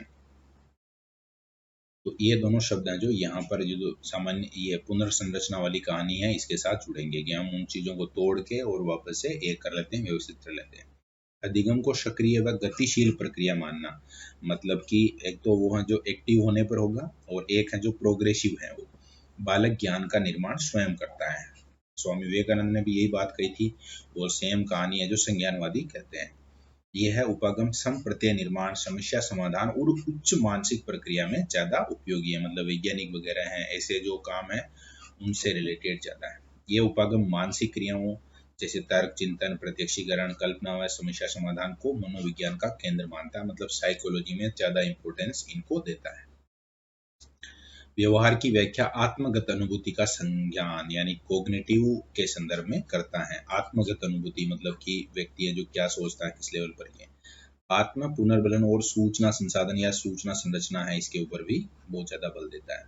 व्हाइट बॉक्स, वहां हमने व्यवहारवाद में ब्लैक बॉक्स अवधारणा देखी थी, यहाँ जो अवधारणा है वो किसकी है, व्हाइट बॉक्स की है। व्यवहारवाद की ब्लैक बॉक्स की अवधारणा के एक तरीके से कह सकते हैं कि विरुद्ध है ये। मानव मस्तिष्क को व्हाइट माइंड कहा गया है। चिंतन पर बल दिया गया है, आंतरिक प्रक्रिया पर बल दिया गया है, मानसिक शक्तियों पर बल दिया गया है। संज्ञानवादी सिद्धांत के 2 वर्गीकरण हैं, क्लासिकी संज्ञानवादी और आधुनिक संज्ञानवादी। अब ये थोड़ा सा मुझे लगता है कि इम्पोर्टेंट हो जाएगा, क्योंकि जैसे संज्ञानवाद नॉर्मली कहेंगे तो हम कोहलर भी हो, बांडुरा है, ब्रूनर है, पियाजे, सबका नाम ले लेंगे। लेकिन जब हमें संज्ञानवाद में ही अलग अलग करना हो तो जो क्लासिकल है, क्लासिकी संज्ञानवादी है, उसमें वर्दाइमर आएगा, कोहलर, कोपका, पियाजे, टोलमैन और लेविन जो सबसे मेन है जिनके प्रयोग हमें पढ़ने हैं। और आधुनिक संज्ञानवादी हैं उनमें आएगा आसुबेल, क्रूनर, बांडुरा, नॉर्मैन, बोल्स और बिंड्रा। ये सारे के सारे नाम है जो आपको ध्यान रखने हैं। क्लासिकी में अलग है, आधुनिक में अलग है। कोई ट्रिक बनाकर याद रखते हैं तो भी बहुत बढ़िया है, और कोकोपी व ऐसा मतलब बना लेते हैं तो भी बना लेना। क्लासिकी में जो वर्दीमर, कोहलर, कोपका, पियाजे, टोलमैन, लेविन आते हैं। आधुनिक में आशुबेल, ब्रूनर, बांडुरा, नॉर्मैन, बोल्स, विंड्रा आते हैं। अब संज्ञानात्मक सिद्धांत हैं उसकी कहानी है जो शुरू करते हैं। इसमें कौन कौन से विद्वान हैं, क्या क्या सिद्धांत हैं, सबसे पहले तो वो देख लेते हैं। तो पियाजे का संज्ञानात्मक विकास, पियाजे का संज्ञानात्मक विकास का मतलब जीन पियाजे ने जो बात की थी वो निर्मितवाद की या संज्ञानात्मक विकास की बात की थी। बौद्धिक विकास को आयु से संबंधित विकास उन्होंने बताया था, मतलब ये बढ़ती जाएगी, चीजें बढ़ती जाएगी, सीखता जाएगा बालक। कोहलर ने सिद्धांत दिया था अंतर्दृष्टि का, वो जो सुल्तान चिंपैंजी के ऊपर प्रयोग किया था वो। कुर्ट लेविन ने दिया था क्षेत्र सिद्धांत, यानी कि जो एरिया है मानव का, जो जीवन है वो पूरा का पूरा उसका मतलब एक जो परिवेश है जहाँ तक वो पहुंच सकता है उन चीजों से उस पर प्रभाव पड़ता है, तो क्षेत्र सिद्धांत हो गया नाम उसका, कुर्ट लेविन के द्वारा दिया गया। बांडुरा ने दिया, अल्बर्ट बांडुरा ने सामाजिक अधिगम सिद्धांत, मतलब आदमी किसी के कांटेक्ट में आया और जैसे ही कांटेक्ट में आया तो कुछ ना कुछ वो नया सीखेगा, इस तरह की स्थिति मानते हैं बांडुरा। गेने मानते हैं, गेने के द्वारा जो बात की गई थी वो अधिगम सोपान की बात की गई थी, और चिह्न अधिगम की बात की गई थी टोलमैन के द्वारा। जैसे 6 सिद्धांत वहां पढ़े थे हमने, वैसे के वैसे ही 6 सिद्धांत जो हम संज्ञानवाद में पढ़ने वाले हैं, पूरा अच्छे से डिटेल में इनको देखेंगे ताकि एग्जाम में कोई प्रश्न आता है अपना तो वो किसी भी हालत में गलत नहीं होगा। अब सबसे पहले दे रखा है जीन पियाजे का संज्ञानात्मक विकास सिद्धांत। जीन पियाजे ने कौन सा सिद्धांत दिया था, क्या वहां पर कहानी रहती है, तो इसके बारे में हमारे पास यहाँ लिखा हुआ है कि इसका वर्णन है जो बाल विकास सिद्धांत में किया जा चुका है। तो यहाँ जो ये यूनिट है ये वो जिस मतलब किताब से हम बातचीत कर रहे हैं, ये किताब मतलब जहाँ से पढ़ रहे हैं उसमें 5 यूनिट है। इससे पहले बाल विकास वाला यूनिट तो किताब में दे रखा है, वहाँ पर इसकी डिटेल में व्याख्या दे रखी है, तो हम उसको देख लेते हैं। अब आपको स्क्रीन पे नजर आ रहा है, कौन नजर आ रहा है, पियाजे का नैतिक विकास सिद्धांत। ये जो मतलब अभी हम देख रहे हैं वो जो दिगम वाले यूनिट में नहीं दे रखा है, लेकिन बाल विकास वाले यूनिट में दे रखा है, तो उसको देख लेते हैं। जब बाल विकास यूनिट पढ़ेंगे तो एक बार वापस पढ़ेंगे और 2 बार हो जाएगा, मतलब रिविजन हो जाएगा, बढ़िया याद भी हो जाएगा। अब पियाजे क्या क्या बातें कहते हैं इसमें जो फटाफट से देख लेते हैं। 4 संज्ञानात्मक सिद्धांत है moral judgement of the child पुस्तक में उन्होंने माने हैं, ये 4 बात की है 1932। पियाजे ने नैतिक विकास की मुख्य 2 अवस्थाएं बताई हैं और 4 उप अवस्थाएं बताई हैं। तो नैतिक अवस्था मतलब सिद्धांत का नाम है जो वही है, संज्ञानात्मक विकास ही है, लेकिन यहाँ पर जैसे हम देख रहे हैं नैतिक विकास सिद्धांत है, तो ये कहानियां जो अलग नहीं है, ये जो संज्ञानात्मक सिद्धांत से रिलेटेड ही है, मतलब संज्ञानात्मक सिद्धांत ही एक तरीके से, लेकिन इसमें जो शाब्दिक अंतर बहुत सी जगह आता है ऐसे, तो उससे आपको ऐसे टेंशन नहीं लेने की भी, ये अलग तो नहीं है। परायत नैतिकता अवस्था, इसको नैतिक वास्तविकता अवस्था भी कहा जाता है और दबाव की नैतिक अवस्था भी कहते हैं। और ये कहाँ से कहाँ तक है, तो 2 वर्ष से 8 वर्ष या 2 से 7 वर्ष की अवस्था है जो वो क्या कहलाती है, परायत नैतिकता अवस्था। अब ऐसे लग रहा है कि हाँ ठीक है, परायत नैतिक अवस्था कहलाती है, ओके पता चल गया। यहाँ से एग्जाम में प्रश्न पूछा जाता है और इस तरह से प्रश्न आता है, एक तो मिलान वाला कि इधर जैसे इन्होंने जो बात की है ना, यहाँ नाम आया 2 अवस्थाएं हैं जैसे, तो 2 अवस्थाओं में से किसी एक अवस्था का नाम दे दिया और निम्न में से कितने वर्ष के बालक में ये चीज होती है, इस तरह से पूछ लिया। अब वहां पर एक ऑप्शन आ रहा है अपने सामने 2 वर्ष से 7 वर्ष, एक दे दिया कि 9 वर्ष से 18 वर्ष, एक दे दिया कि 1 वर्ष से 5 वर्ष, इस तरह के ऑप्शन आएंगे। तो इसका मतलब हमें बहुत अच्छे से पता होना चाहिए कि परायत नैतिकता अवस्था है जो वो 2 से 8 या 2 से 7 वर्ष है जो मानी जाती है। फिर एक कहानी और आगे है, यह नैतिक निरपेक्षवाद की अवस्था है। नैतिक निरपेक्षवाद की का मतलब कि मतलब जो नैतिकता होती है, जैसे नैतिकता का मतलब क्या है कि सच बोलना, चोरी नहीं करना, ऐसी बहुत सारी चीजें है ना, तो वहाँ बालक है जो उनसे निरपेक्ष होता है, मतलब न तो उसको सच बोलना है न झूठ बोलना है, वो जैसी चीजें देख रहा है अपने आसपास में जो है वो बोल रहा है, काम कर रहा है। बालक नियमों को जो माता पिता या बाह्य सत्ता है से आते हैं। बालक जो सीखता है इन्हें हर हाल में स्वीकार करता है। हर हाल में स्वीकार करता है का मतलब क्या हो गया कि उसके पास दिमाग लगाने की स्थिति नहीं होती है, नहीं मानने पर दंड दिया जाएगा, इसीलिए वो स्वीकार कर ले। तो बहुत सारी चीजें ऐसी भी होती हैं। ईश्वर समाज का डर होता है, परिणाम के आधार पर कार्य का निर्णय करता है। हालांकि ये जो चीजें बनी है जैसे ईश्वर का डर है या और भी बहुत सारी चीजें हैं जो भी हमें आजकल जो मॉडर्न जो मतलब कि अपनी जनरेशन है उनको लगता है कि ये चीजें कहीं ना कहीं गलत हैं, लेकिन आप चीजें देखिए पूरी दुनिया में अब जो अपराध है उसका ग्राफ एकदम से ऐसे जा रहा है, दौड़ता हुआ ऊपर जा रहा है। तो कारण क्या है कि पहले के जमाने में जो चीजें होती थी, ईश्वर का डर है, जैसे अपने यहाँ ऐसे कहते थे ना कि भाई भगवान देख लेगा या फिर ऐसे जो भी गलत काम करेगा या कुछ भी करेगा। अब लोग बाग ऐसे सोचने लगे हैं कि यार ऐसा कोई सिस्टम तो होता ही नहीं है, अपन फालतू में टेंशन ले रहे हैं। तो वो फालतू में टेंशन ले रहे हैं के चक्कर में अब बहुत सारे लोग, क्योंकि जैसे अपराध करेगा तो कहीं ना कहीं उसकी फाइल निपटेगी खुद की भी, तो फिर वो समस्याएं जो बहुत ज़्यादा लेवल पर बढ़ गई हैं। तो ये चीज़ें हालांकि मतलब जो वास्तव में टॉपिक है अपना वो 2 साल से लेके 8 साल तक के बालक या 2 साल से 7 साल तक के बालक की ही बात कर रहे हैं, उसकी स्थिति ऐसी रहती है। बस समझाने के लिए थोड़ा मुझे लगता है कि ये बात कर सकते थे, इसीलिए मैंने बता दिया। बाकी वो जो मैं कह रहा हूँ कि आजकल ऐसा हो रहा है उसका इससे कोई लेना देना नहीं है। नैतिक नियमों को निश्चित मानना व अपरिवर्तनशील मानता है। नैतिक नियम है उनको एकदम मान लेता है कि ये फिक्स है भाई, या फिर इनमें कोई चेंजेस नहीं होगा। अब दूसरी वो तो हो गया परायत अब उसमें हम क्या समझेंगे, परायत का मतलब, परायतता का मतलब हो गया कि वो किसी पराये के ऊपर डिपेंड है, अपना दिमाग नहीं लगा रहा है, परायतता ऐसे याद रख लेना। तो भाई 8 साल से मतलब छोटा बालक है, 2 से 8 साल का बालक है, तो कहीं ना कहीं वो है जो अपने माता पिता पर डिपेंड है, माता पिता या वो जो भी उसका पालन पोषण कर रहे हैं उन पर डिपेंड है। तब वो जैसा कह रहे हैं वैसा मान रहा है। उसको कह दिया कि बाहर आबू आ जाएगा, खा जाएगा, तो वो डर के बैठ जाता है कि भाई बाहर आबू होगा, एक्चुअल में ऐसा कुछ होता नहीं है। तो ये अवस्था कहलाएगी प्रायत्ता। अब हम बात कर रहे हैं स्वायत्त नैतिकता की। बालक 8 साल के बाद 8 साल या फिर 11 साल से ये जो स्थिति बनती है उसकी, अब इसमें क्या होगा, पहला ही शब्द आया तर्क। आदमी तर्क करने, आदमी नहीं, हाँ यहाँ बालक शब्द यूज करना चाहिए मुझे, बालक है जो तर्क करने लग जाता है कि भाई आबू है तो कहाँ है, कितना बड़ा है, कैसा है, क्या है। संगतता व सामाजिक चेतना का विकास होता है, वो जो चीजों को ऑब्जर्व करना शुरू कर देता है उसमें सेंस विकसित होना शुरू होती है, चेतना आती है एकदम से। पारस्परिक आदर व सहयोग पर आधारित होता है। पारस्परिक आदर, आदर का मतलब क्या हो गया कि वह किसी की रेस्पेक्ट कर रहा है उसे भी रेस्पेक्ट मिल रहा है, वह किसी की मदद कर रहा है उसे भी मदद मिल रही है। नियमों को मानना जरूरी नहीं, ये चीज है जो उसको 8 साल 9 साल का जब होता है तो पता चलता है, फिर वो जो गड़बड़ घोटाले शुरू करता है। नियमों में परिवर्तन भी पॉसिबल है, तार्किकता पर बल देता है। तार्किकता का मतलब कोई भी चीज है जो लॉजिकली अगर इनकरेक्ट है तो फिर वो है जो उस चीज को नहीं मानेगा, और लॉजिकली अगर सही है तो उसको मान लेगा। नैतिक सहयोग व सापेक्षता की अवस्था इसको कह सकते हैं। प्रारंभ में उन्होंने 4 अवस्थाएं बताई थी। अब ये प्रायत्ता, एक अवस्था का नाम प्रायत्ता है और एक स्वायत्ता है। स्वायत्ता का मतलब खुद से दिमाग लगाना शुरू करता है, प्रायत्ता का मतलब पराये दिमाग पर डिपेंड होता है। ऐसे आपको अच्छे से याद रखना है। प्रारंभ में 4 अवस्थाएं कौन कौन सी थी? अनामी या अनियमित, मतलब कि कोई मतलब ही नहीं है, 0 से 5 साल तक चार नैतिकता का कोई सिस्टम नहीं होता है। केवल 2 चीजों से उसका जो बिहेवियर है वो कंट्रोल होता है, या तो दर्द से या फिर खुशी से।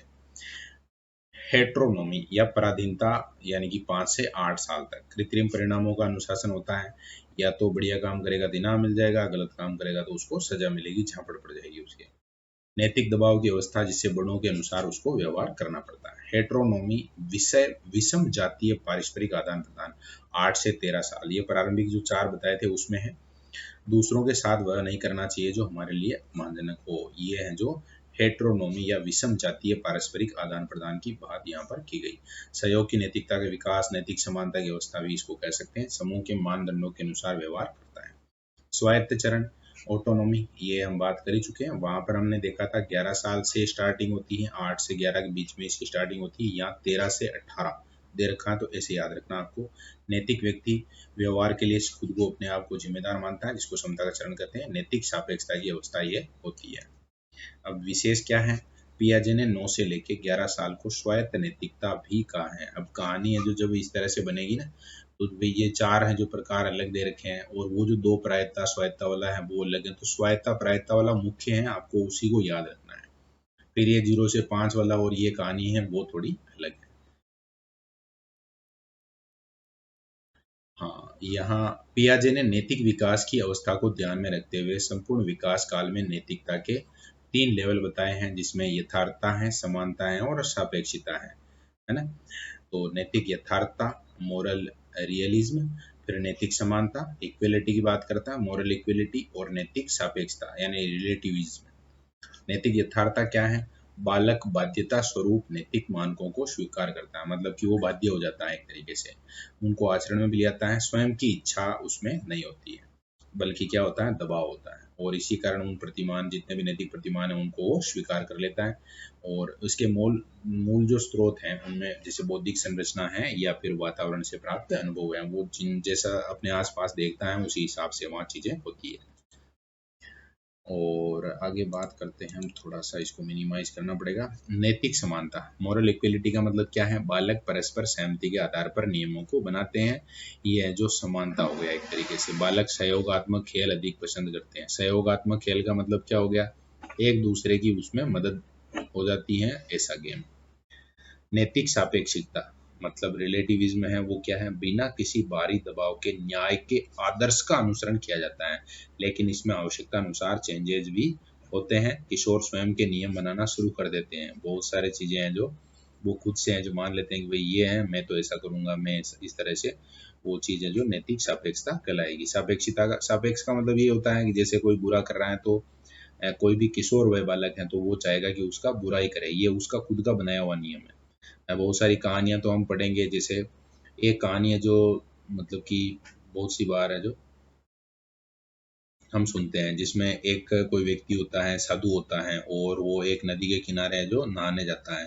तभी जब वो नहा रहा होता है तब एक बिच्छू आता है और वो उस व्यक्ति को, मतलब वो व्यक्ति है जो उसको बाहर निकालना चाहता है, लेकिन बिच्छू है जो उसको डंक मार देता है, तो वापस पानी में गिर जाता है। तो भी व्यक्ति है जो उसको बाहर निकालना चाहता है, फिर डंक मार देता है। अब वो जो साधु की कहानी है वो अलग है, नैतिक सापेक्षिता है उसमें ये कहानी है जो थोड़ी सी अलग रहेगी। यहाँ पर खुद के नियम बनेंगे कि भाई अगर वो उसको चोट पहुंचा रहा है, तो हालांकि इस तरह की कहानी संभव ही नहीं होगी। अगर बिच्छू जो नजर आ जाएगा तो कोई इस तरह का बालक होगा तो वो उसकी फाइल पहले निपटा देगा। तो ये ऐसी चीजें हैं जो हम नैतिक सापेक्षिकता में मतलब कि अलग रहेगी, और हम जो हमारा सामान्य जीवन है उसमें जो कहानियां सुनते हैं उसमें अलग होती हैं। तो ये हमने देख लिया है। यहाँ पर जो अपना पियाजे का नैतिक विकास सिद्धांत था, जिसको हम संज्ञानात्मक सिद्धांत भी कहते हैं, कि किस तरह से चीजें सीखी जाती है। अब वापस हम जो मूव करते हैं अपने अधिगम में, अगला जो सिद्धांत है अंतर्दृष्टि का सिद्धांत। अंतर्दृष्टि का सिद्धांत है जो इसमें मतलब कि संज्ञानवाद है उसमें दूसरा है। और बाल विकास के सिद्धांत के अंतर्गत देखा था हमने, जिसमें प्रायत्ता, स्वायत्ता, बहुत सारे शब्द हैं जो देखे। जीन पियाजे को भी बहुत अच्छे से याद रखना, आपको एग्जाम में प्रश्न पूछा जा सकता है। और वहाँ खास तौर से जो अवस्था है उसको याद रखना है। और खास तौर से प्रायत्ता शब्द आता है तो आपको 2 से 8 ओब्लिक 2 से 7, अब ये दो आ गए हैं तो दोनों याद रखने हैं। और फिर वो 8 के बाद 8 से 11 के समय जो उसकी शुरुआत होती है, और आगे जो कहानी है वो तो आगे बढ़ती रहती है। अब हम अंतर्दृष्टि का सिद्धांत है, इनसाइट थ्योरी है, उसकी बात कर रहे हैं। इसी को सूझ का सिद्धांत भी कहते हैं, समग्रता का सिद्धांत भी कहते हैं, गेस्टाल्टवादी सिद्धांत भी कहते हैं। प्रतिपादक कौन है? कोहलर है। कोहलर का नाम है जो फेमस है सूझ के सिद्धांत के लिए, और वो ही इसके प्रतिपादक है। और उन्होंने पुस्तक लिखी थी एक, जो बंदर होते हैं जिनको हम चिंपैंजी कहते हैं, उनके ऊपर मेंटेलिटी ऑफ अपेयर्स 1925 में पब्लिश हुई थी। और उनकी मदद कर रहे थे कोपका और मैक्स वर्दाइमर, वर्दीमर या वर्दाइमर जो भी बोलते हैं। प्रयोग किया था सुल्तान नामक एक चिंपैंजी पर, और कौन से द्वीप पर? तो केनारी द्वीप पर ये पाए जाते हैं चिंपैंजी। मैक्स वर्दीमर और कोपका के बारे में थोड़ा देख लेते हैं डिटेल, क्योंकि इन्होंने मदद की थी। तो ये कौन है? तो 1912 में जर्मनी में गेस्टाल्ट मनोविज्ञान की इन्होंने स्थापना की थी, मैक्स वर्दाइमर ने। कहाँ पर? जर्मनी में। Experimental studies on the perception of movement में विचार प्रस्तुत किया और संपूर्णता का विचार दिया, मतलब गेस्टाल्टवाद शब्द है जो दिया। कुर्ट कोपका गेस्टाल्टवादी हैं, जिन्होंने 1913 में बेड्रेजर साइकोलॉजी गेस्टाल्ट शीर्षक से एक जो थ्योरी है वो पब्लिश की थी। 1921 में द ग्रोथ ऑफ माइंड पुस्तक लिखी। 1935 में प्रिंसिपल ऑफ गेस्टाल्ट साइकोलॉजी नामक पुस्तक लिखी। इन्होंने सीखने में इंद्रिय जनित अधिगम को इम्पोर्टेंट माना और सर्वोच्च अधिगम तार्किक अधिगम को माना है। ये दोनों के फोटो हैं, दोनों के फोटो आप देख सकते हैं। ये कोपका महोदय हैं और ये मैक्स वर्दाइमर। और इधर है जो कोहलर का जो प्रयोग था उससे रिलेटेड फोटो है ये। और इसकी जो कहानी है वो सभी स्टूडेंट जिसने एक बार सुन लिया, समझ लिया, तो फिर वो कभी भूलेगा नहीं। कोहलर ने क्या किया, एक कमरे के अंदर है जो ऊपर छत की तरफ केले टांग दिए, ये टंगे हुए हैं। और फिर वहाँ जो कमरा था वो जो ऊंचाई थी वो इतनी थी कि चिंपैंजी है जो बिना मतलब एक केवल एक बॉक्स पर या उन दो तीन जो बॉक्स रखे थे उनकी बिना मदद लिए है जो वहां तक पहुंच नहीं सकता था। अब वहां अंदर बॉक्स भी रख दिए, ये नजर आ रहा है, इधर बॉक्स नजर आ रहा है। तो वो जो चिंपैंजी है वो पहले इधर उधर घूमता है, उछलता कूदता है, प्रयास करता है कि भाई हाथ पहुंच जाए, लेकिन उसका हाथ पहुंचता नहीं है। फिर अचानक से उसका जो माइंड है चलता है, अचानक से उसमें ये सूझ आती है। फिर वो क्या करता है, एक बॉक्स के ऊपर दूसरा बॉक्स रखता है और उनके ऊपर चढ़ के और केले प्राप्त कर लेता है। ये है जो उनके द्वारा किया गया प्रयोग। और एक प्रयोग और किया था जिसमें एक जिसको हम क्या कहते हैं, ऐसे मान लो एक बॉक्स ही है ये, है ना, जालीनुमा, या पिंजरा कहते हैं, तो पिंजरा मान लो, उसके अंदर है जो चिंपैंजी को बंद कर दिया और पिंजरे के पास में एक लकड़ी रख दी और केले रखे। उन केलों को इतना दूर रखा कि अगर वो उस लकड़ी को, जिसको यहाँ पर जो शब्द आएगा वो छड़ी शब्द आएगा, उस लकड़ी को अगर वो हाथ में लेता है और उसकी सहायता से केलों को अगर पास में खींच के और यूज करने का प्रयास करता है, मतलब खींचता है, तो वो आ जाएंगे और उसके हाथ आ जाएंगे, वो खा सकता है। तो पहले चिंपैंजी है जो प्रयास करता है हाथ वाथ पहुंचाने का, लेकिन ये है जो काम नहीं कर पाता है। बाद में अचानक से उसका जो ध्यान है वो जाता है किसकी तरफ, छड़ी की तरफ, और छड़ी को लेता है और केले अपने पास खींच के खा लेता है। इस सिद्धांत में चिंपांजी पर 4 समस्यात्मक परिस्थितियों में प्रयोग किए गए। क्या क्या है जो देखो, कोहलर ने 15 माह की बालिका पर भी प्रयोग किया, जिसमें 2 मीटर की दूरी पर एक खिलौना रख दिया। हाँ, इस तरह से मान सकते हैं, जैसे यहाँ पर बालिका है और बीच में है जो कुछ इस तरह का, मतलब कि बाधा, जिसको हम क्या कह सकते हैं, इस तरह से कोई भी एक आर्टिकल रख दिया, कोई वस्तु रख दी, और उस बालिका को जो खिलौना चाहिए उसको इस तरफ रख दिया। अब बालिका को वो जो खिलौना चाहिए, तो बालिका कहीं ना कहीं इस तरह से, मतलब कि सामने से तो जा नहीं सकती उसकी तरफ, तो बालिका थोड़ी देर प्रयास करती है यहाँ से जाने का, और फिर है जो थोड़ा साइड से घूम के और खिलौने तक पहुंच जाती है। और ये भी लगभग वो जो चिंपैंजी वाली थ्योरी है उससे रिलेटेड ही है। अब इसमें क्या दे रखा है कि बाधा के रूप में संदूक रख दिए है ना, यहाँ एक पेटी रख दी आडी उसके, ऐसे समझ लो। और धीरे से उसने खिलौने को देखा, धीरे से खिसकी, फिर मुस्कुराई और संदूक के दूसरी तरफ और घूमकर खिलौने के पास चली गई। यही अंतर्दृष्टि है। किसका मानना है? कोहलर का मानना है। कोहलर के अनुसार शिक्षक को सूझबूझ उत्पन्न करने के लिए विषय के सभी पक्षों का खुला अवलोकन करना चाहिए, कुछ भी छुपाना नहीं चाहिए। क्या बात है। सूझ क्या है? गुड के अनुसार, गुड क्या कहते हैं, सूझ क्या है? सूझ वास्तविक स्थिति का आकस्मिक, तात्कालिक और स्थायी ज्ञान है, इसको सूझ कह सकते हैं।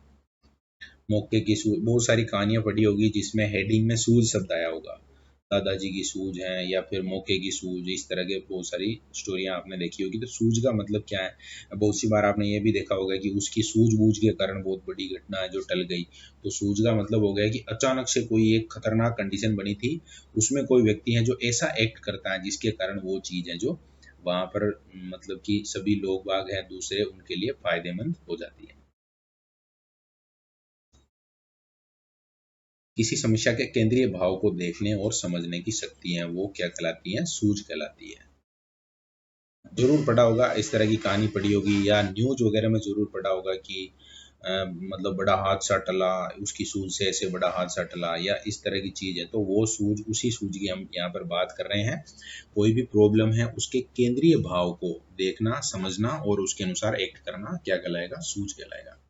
इसके बारे में वुडवर्थ क्या कहते हैं कि अंतर्दृष्टि का अर्थ अच्छा निरीक्षण, स्थिति को पूर्व इकाई के रूप में समझना।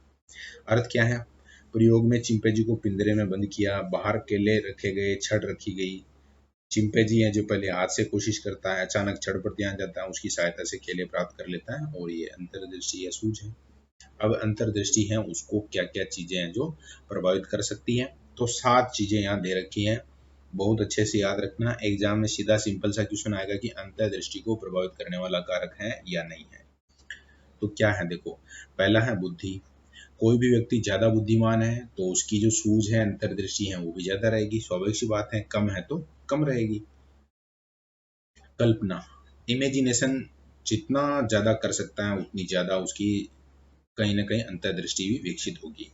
और कम है इमेजिनेशन पावर तो फिर वो जो अंतर्दृष्टि भी कम रहेगी। प्रत्यक्षीकरण, प्रत्यक्षीकरण का मतलब होता है कोई भी चीज है वो उस, मतलब कोई भी समस्या है उसके सामने और उसको बहुत अच्छे से वो समझता है, मतलब कि एकदम जैसे उसके सामने ही है, प्रत्यक्ष है, ऐसे हम बोलते हैं ना, प्रत्यक्ष है प्रत्यक्ष। तो एकदम उसको प्रत्यक्षीकरण मतलब उसके सामने हो ऐसा वो अनुभव कर लेता है, समझ लेता है उसको। तो समस्या को देखकर समझने की योग्यता है वो प्रत्यक्षीकरण कहलाएगी। पूर्व अनुभव का प्रभाव, पूर्व अनुभव का मतलब क्या है? जैसे आज आप किसी एक परेशानी में आए हो, ऐसी परेशानी आपने अगर पहले भी झेली है और उससे बाहर निकले थे, तो इस परेशानी से आप जल्दी निकल जाओगे। यानी कि वहां पर आपका पूर्व अनुभव है वो काम कर रहा है। पहले से समस्या का हल नवीन समस्या में भी सहायक होता है, या उसी टाइप की कोई समस्या है तो भी वहां पर आपको मदद मिल जाएगी पूर्व अनुभव से। प्रयास और त्रुटियों का प्रभाव से सूझ का विकास होता है।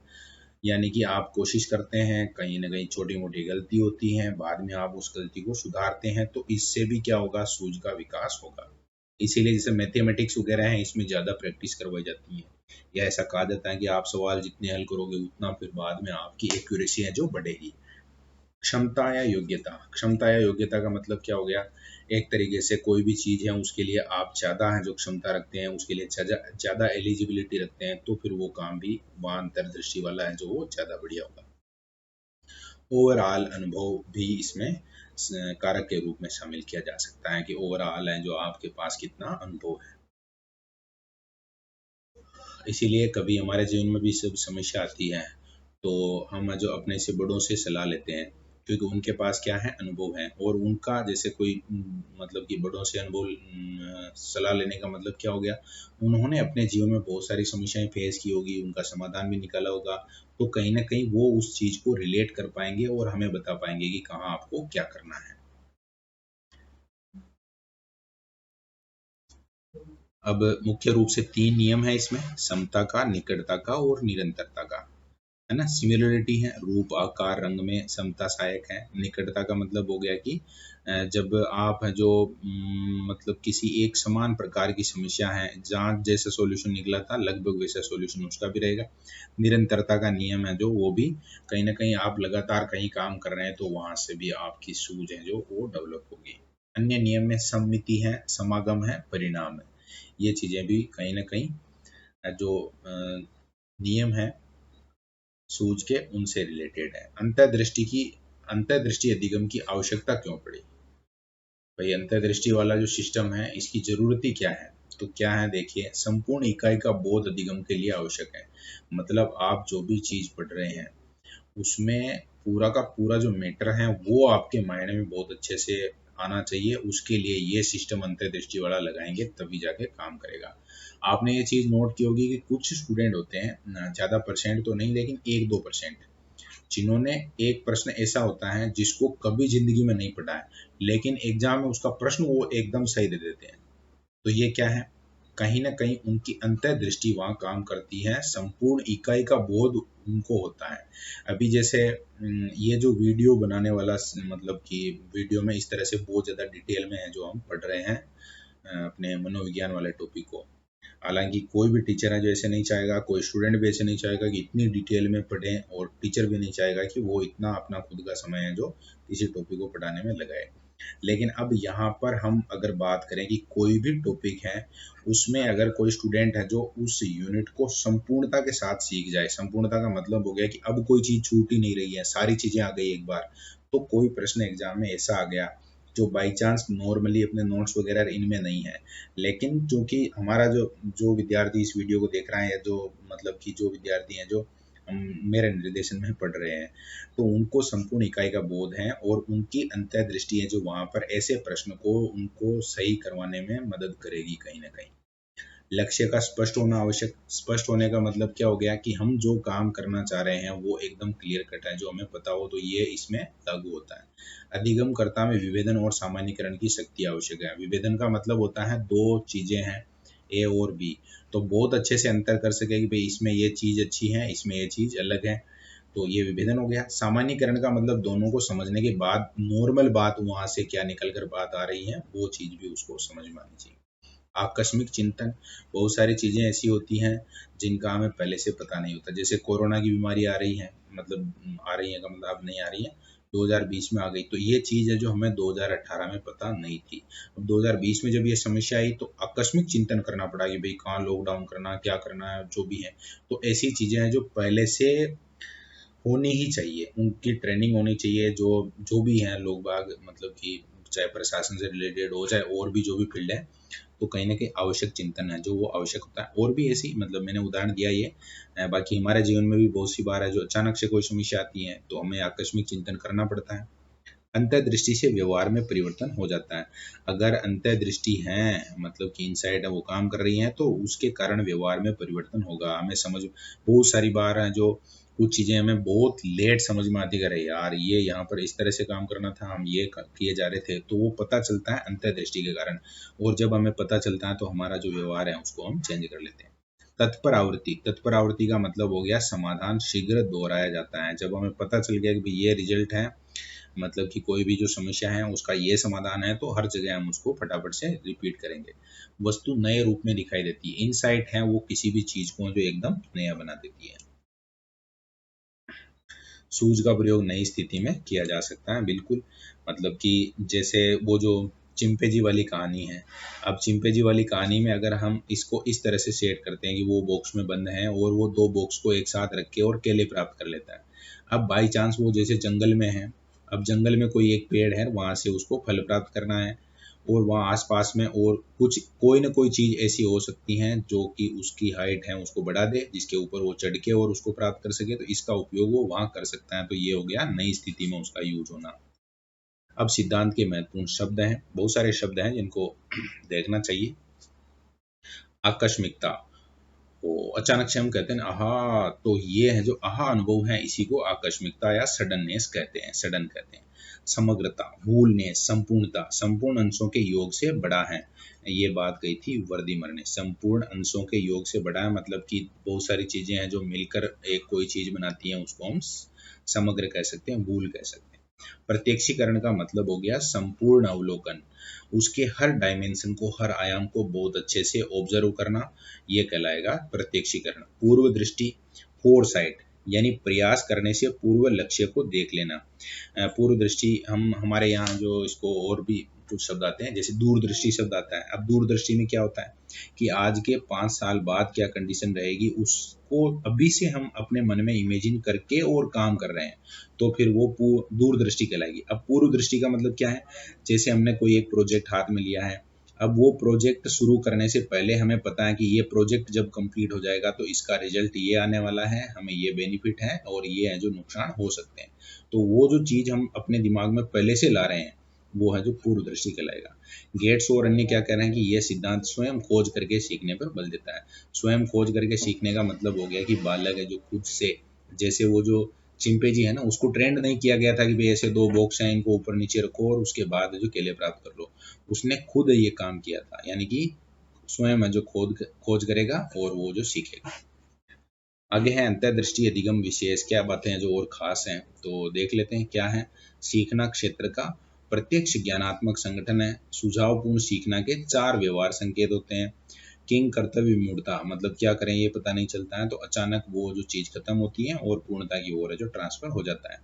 नियम को समझने के बाद निष्पादन में ऑटोमेटिक तेजी आती है और सहजता आती है, और जीवन में सबसे जरूरी है वो सहजता ही है।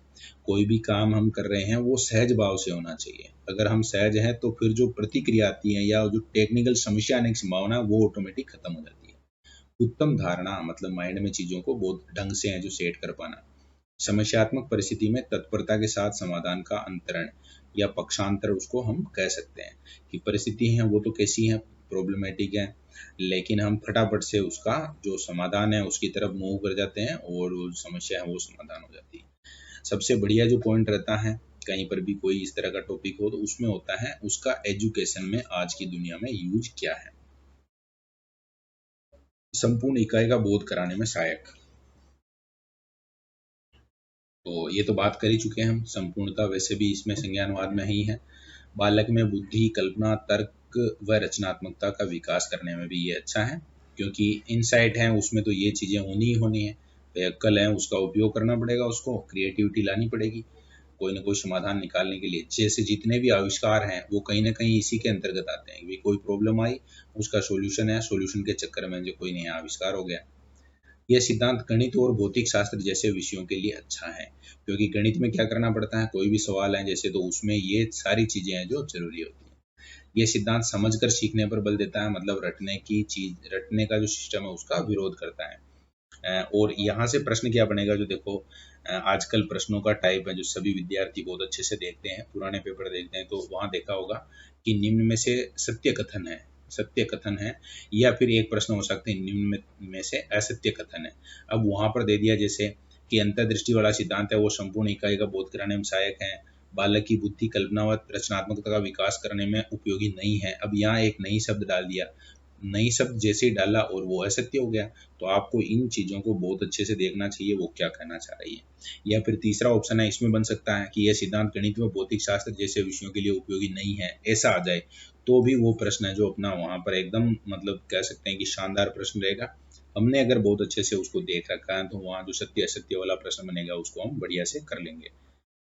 यह सिद्धांत समझकर सीखने पर बल देता है। बात क्लियर है। पांचवा है वैज्ञानिक कार्यों व अवबोध पर बल देना। मतलब वैज्ञानिक कार्य का मतलब वही खोज आविष्कार वगैरह हो गए। अवबोध का मतलब हो गया चीजों को अपने दिमाग में लाना, फीड करना। गैरीसन इसके बारे में क्या कहते हैं कि यह सिद्धांत समस्या समाधान व्यवहार पर बल देता है। कोई भी प्रॉब्लम है उसको खत्म करने की तरफ ही है जो काम करता है। समस्या के समाधान को बहुत डीप जाके और देखता है, ऑब्जर्व करता है। छठा है यह सिद्धांत सामान्यीकरण या अधिगम स्थानांतरण पर बल देता है। क्रो एवं क्रो कर रहे हैं इसी बात को और ढंग से। कला, संगीत और साहित्य की शिक्षा में इसका बहुत बढ़िया यूज है। तार्किक प्रस्तुतिकरण में ये बहुत अच्छा है। सातवां एकीकृत सिलेबस और पाठ्यक्रम निर्माण। देखो एकीकृत शब्द जहां भी आ रहा है तो आप समझ जाओ कि वो संज्ञानवाद से रिलेटेड है और उसमें भी खास तौर से अंतर्दृष्टि वाला नियम लागू हो जाएगा। पाठ्यक्रम का मतलब भी होता है ना, बहुत सारी यूनिट है उनको मिलाकर कोई एक चीज है। उच्च मानसिक योग्यताओं के विकास में उपयोगी। यानी उच्च मानसिक योग्यताओं का मतलब हो गया उच्च मानसिक योग्यताओं में सारी चीजें जो हायर लेवल पे हैं, जैसे साइंस से रिलेटेड साइंटिफिक जो रिसर्च वगैरह हो गई, या और भी हैं जैसे आजकल आर्टिफिशियल इंटेलिजेंस है, या और हम कहें जैसे कि टेक्नोलॉजी की फील्ड में अगर बड़े लेवल पर काम करना है तो उन सब में ये है जो ज़्यादा बढ़िया है। अंतर्दृष्टि अधिगम के बारे में और क्या चीज़ें हैं जो विशेष हो सकती हैं तो देखते हैं। वुडवर्थ कह रहे हैं कि अंतर्दृष्टि का अर्थ अच्छा निरीक्षण, स्थिति को पूर्ण इकाई के रूप में समझना है। इस अधिगम में समस्या को एक इकाई के रूप में रखा जाता है, मतलब समस्या जो एक यूनिट है। एकीकृत सिलेबस पाठ व तार्किक प्रस्तुतिकरण में, मतलब तार्किक प्रस्तुतिकरण का मतलब हो गया कि सबसे पहले जैसे प्रस्तावना है, उसके बाद जैसे कारण है, कारण के बाद वर्तमान स्थिति है, फिर उसका निवारण है और उपसंहार है। तो ये इसको हम तार्किक क्रम कह सकते हैं। कोई भी एक यूनिट है जिसमें हम डिटेल मतलब बात कर रहे हैं, तो यहाँ पर ये चीज़ भी है जो एकीकृत सिलेबस पाठ, मतलब कि जो सिलेबस है यूनिट है उनको इंटीग्रेटेड रखता है और उनका जो प्रेजेंटेशन है उसको तार्किक बनाता है। प्रयास एवं त्रुटि सिद्धांत व अंतर्दृष्टि में अंतर, तो ये बहुत शानदार है। प्रयास एवं त्रुटि थार्नडाइक का हमने पहले देखा था वो, और अभी अंतर्दृष्टि जो कोलर का पढ़ रहे हैं, ये दोनों बहुत अच्छे से आपके माइंड में क्लियर हो जाएंगे अगर ये सारणी आप कंप्लीट कर लेते हैं। जैसे प्रयास त्रुटि का सिद्धांत दिया किसने था? थार्नडाइक ने 1898 में, और अंतर्दृष्टि का सिद्धांत दिया था कोलर ने 1917 में। तो ये थोड़ा ध्यान रखना है कि प्रयास त्रुटि वाला पहले दिया गया था 19 साल पहले, और उसके बाद दिया गया था अंतर्दृष्टि वाला। सीखना प्रयास पर निर्भर है। कौन मानता है? प्रयास व त्रुटि वाला। नाम में ही पता है, इसके आधार पर याद रह जाएगा। और अंतर्दृष्टि में बात आती है सूझ की, तो सूझ पर डिपेंड है अधिगम। शारीरिक कुशलता, संवेदना और गामक क्रिया है जो इसमें मोस्ट मानी गई है, जबकि यहाँ पर जो बौद्धिक क्रियाएं हैं या प्रत्यक्षीकरण है उसको मेन माना गया है। मंदबुद्धि बालकों के लिए ज्यादा यूजफुल है, उच्च बौद्धिक योग्यता वाले बच्चों के लिए ज्यादा यूजफुल है। कौन सा? अंतर्दृष्टि वाला। अधिगम धीरे धीरे और क्रमिक रूप से होता है। सबसे पहले जैसे यहाँ जो प्रयोग किया गया था अपने क्या नाम थार्नडाइक द्वारा, तो यहाँ पहले वो जो गलती कर रहा है, भूल कर रहा है, फिर से प्रयास कर रहा है, और उसके बाद एक समय ऐसा आता है जब वो उस चीज को सीख रहा है। यहाँ पर अधिगम है जो एकदम से वो जो चिंपैंजी है, कोलर के मन में नहीं, चिंपैंजी के मन में आता है कि यार क्यों ना इन बॉक्स को एक के ऊपर एक रख के और काम कर लिया जाए, और वो हो जाता है। तो अधिगम इसमें आकस्मिक होता है, यहाँ पर धीरे धीरे होता है, क्रमिक रूप से होता है। इसमें चेतन मन है जो ज़्यादा सक्रिय होता है, इसमें अचेतन मन ज़्यादा क्रियाशील होता है। वो उसी जगह ऐसे कहा जाता है कि हमारा जो 10% मतलब कि 90% माइंड है वो तो अचेतन है, केवल 10% है वही चेतन है जिसका हम यूज कर रहे हैं। ये है जो यांत्रिकता पे डिपेंडेड है, और ये है जो किस पे डिपेंड है? अवबोध पे डिपेंड है। हमारा जो नॉलेज है, हमारा जो अनुभव है, हम जिन चीज़ों को जो बहुत अच्छे से मतलब समझ सकते हैं, प्रत्यक्षीकृत कर सकते हैं, उनसे रिलेटेड है। आगे सूझ को आहा अनुभव भी कहा जाता है। इसमें अन्वेषणात्मक व्यवहार और प्रत्यक्षीकरण है जो प्रमुख है। ये है जो अंतर्दृष्टि वाला टॉपिक, अपना अंतर्दृष्टि वाली जो थ्योरी है वो जो अपनी कंप्लीट हो गई, और उम्मीद है कि आप लोगों को बहुत अच्छे से अंतर्दृष्टि वाला जो कोलर का सिद्धांत है वो समझ में आ गया होगा। 1917 को भी याद रखना है, और जितनी बातें हमने इसमें की हैं सारी चीज़ें आपको याद रखनी है। सत्य असत्य वाला हो, चाहे फैक्ट से रिलेटेड हो, कोई सा भी क्वेश्चन बने अपना एग्जाम में गलत नहीं होना चाहिए। आगे इसी में संज्ञानवाद में हम तीसरा देख रहे हैं, सामाजिक अधिगम का सिद्धांत, सोशल लर्निंग थ्योरी। 1977 में ये सामाजिक अधिगम का सिद्धांत दिया गया था, और सामाजिक अधिगम सिद्धांत है इसके भी खूब सारे उपनाम हैं। जब आप नोट्स बनाएंगे उस समय थोड़ा सा आपको देखना है, जैसे यहाँ अल्बर्ट बांडुरा का नाम है ना, उसको 5वें 6ठे नंबर पे लिखा है। तो आप जब भी नोट्स बनाएंगे तो सामाजिक अधिगम का सिद्धांत 1977 लिखा, और आप वहाँ पर पास में ही बांडुरा का नाम आपको लिखना है। अल्बर्ट बांडुरा, ताकि जब भी आप बार बार रिवीजन करें तो ये दोनों हैं, इनका भी आपके माइंड में अनुबंधन बन जाना चाहिए एक तरीके से, इसके साथ ये है जो फीड हो जाना, फिक्स हो जाना चाहिए। उपनाम है उनको देखते हैं। प्रत्यक्ष अनुभव, प्रत्यक्ष अधिगम सिद्धांत भी कहते हैं इसको, प्रतिरूप अधिगम सिद्धांत भी कहते हैं, अवलोकन अधिगम सिद्धांत भी कहते हैं, मॉडलिंग सिद्धांत भी कहते हैं। सामाजिक संज्ञानात्मक सिद्धांत, अनुकरण सिद्धांत अथवा प्रतिरूपण सिद्धांत इसको कहा जाता है। आधार वाक्य है, बहुत सरल सा, सिंपल सा और शानदार सा है, अपनी समझ विकसित करने के लिए जो आपको याद रखना है। अब कह दिया एक बार मैंने तो बार बार मैं ये बात कहूंगा, व्यक्ति दूसरे के व्यवहार को देखकर सीखता है। समाज में यही तो होता है। आजकल बहुत सारी चीज़ें हैं जैसे सोशल मीडिया, और भी बहुत सारी चीज़ें हैं जो वो हम, जो भी हमारे आसपास में लोग हैं उनको देख कर, अरे यार ये ऐसे करना, तो चलो हम भी ऐसे करते हैं। जैसे ये मूवी वगैरह रिलीज होती हैं अभी, जैसे गदर 2 है। अब गदर 2 में आपने वो ट्रैक्टर वाला सीन देखा होगा स्टेटस पे, इन पे, या फिर लोग बाग सोशल मीडिया फोटो डालते हैं कि भाई हम मूवी देखने गए रही है। तो जैसे ही आपने उनको देखा और बस आपके दिमाग में आ गई कि भाई चलो, तो चलो।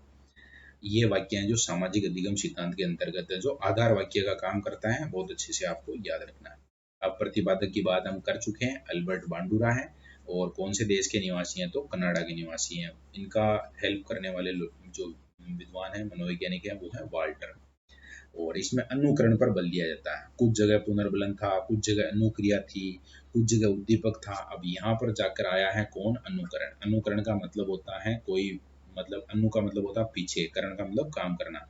जैसे कोई व्यक्ति कर रहा है उसी को देख के और उसके जैसे काम करना अनुकरण कहलाएगा। यह प्रेक्षण द्वारा सीखने पर बल देता है। प्रेक्षण द्वारा का मतलब, प्रेक्षण का मतलब यही होता है, आप किसी चीज को ऑब्जर्व कर रहे हो, देख रहे हो और उसको नोट कर रहे हो, उसको सीख रहे हो, तो ये प्रेक्षण कहलाएगा। प्रेक्षण विधि के प्रतिपादक हैं वो कौन है, बांडुराई है। प्रेक्षण विधि भी इसी में आती है, ध्यान रखना है। प्रेक्षण का मतलब, और हम बढ़िया उदाहरण देखिए अगर कहें तो क्या कह सकते हैं, जैसे आपका टेस्ट हुआ।